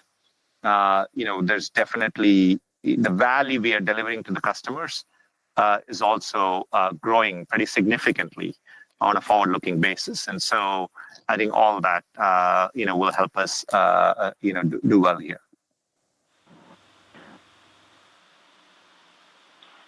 Thank you. That concludes our question and answer session for today. I'd like to turn the conference back over to Jim Friedland for any further remarks. Thanks, everyone, for joining us today. We look forward to speaking with you again on our third quarter 2025 call. So that's basically it for today. I'm going to go ahead and close it there. Remember, not an investment professional. If you want to check out Top Step, great way to help support the channel. Link is pinned at the top of the chat, or link is in the description if you want to check it out. Great way to learn how to day trade when most day traders lose. I'll put that link up. And yeah, I'm going to get out of here. Again, I'm not going to stream the Tesla call. I think I'm just going to start probably, we get really good engagement right when the earnings are released, but I don't feel like sitting there for an hour and a half every day after every earnings call. And honestly, my channel's kind of pivoted a little bit more away from the earnings calls themselves and more about the earnings releases. That's when more of the action is. Very rarely do the calls move markets in a big significant way. And so I'm probably going to stop streaming the calls themselves and just stream the release of the earnings, if that makes sense. Especially with next week, dude. I don't feel like sitting here until 6 o'clock every day. And again, I'll put the Tesla link up if you want to watch that. Here's the Tesla link. If you want to watch the call, here it is right here. It's starting in 2 minutes. And so I'll put the link up. Yeah. Hey, I love you all. Y'all have a great day. Be safe. Remember, not an investment professional. Nothing here is forward-looking. And, yeah, I'll see you guys later. Have a great day. Before I leave, though, guys, I was going to ask about stream setup. Should I be here on the stream setup? I'm looking at this. Maybe, like, I got to get, like, a different scroller here for this bottom as well. But anyways, hey, I'll see you guys good. Yeah, Google call honestly did influence the market a little bit. But yeah, it just has to do with, like, time versus, you know, all that stuff. Like, my channel's doing really well. Like, look, we got 20,000 views in the last 48 hours. So, like, my channel's doing great. But I don't think I need to stream the earnings calls, guys. I just don't think I need to. You know, hey, I'll see you guys later. Y'all be good. Have a great day. Again, next week we got all the big stuff. Tomorrow we got jobless claims, unemployment live, 8:30 Eastern Standard Time. So I'll see you guys then. Y'all be good. Have a great day. I'll see you guys.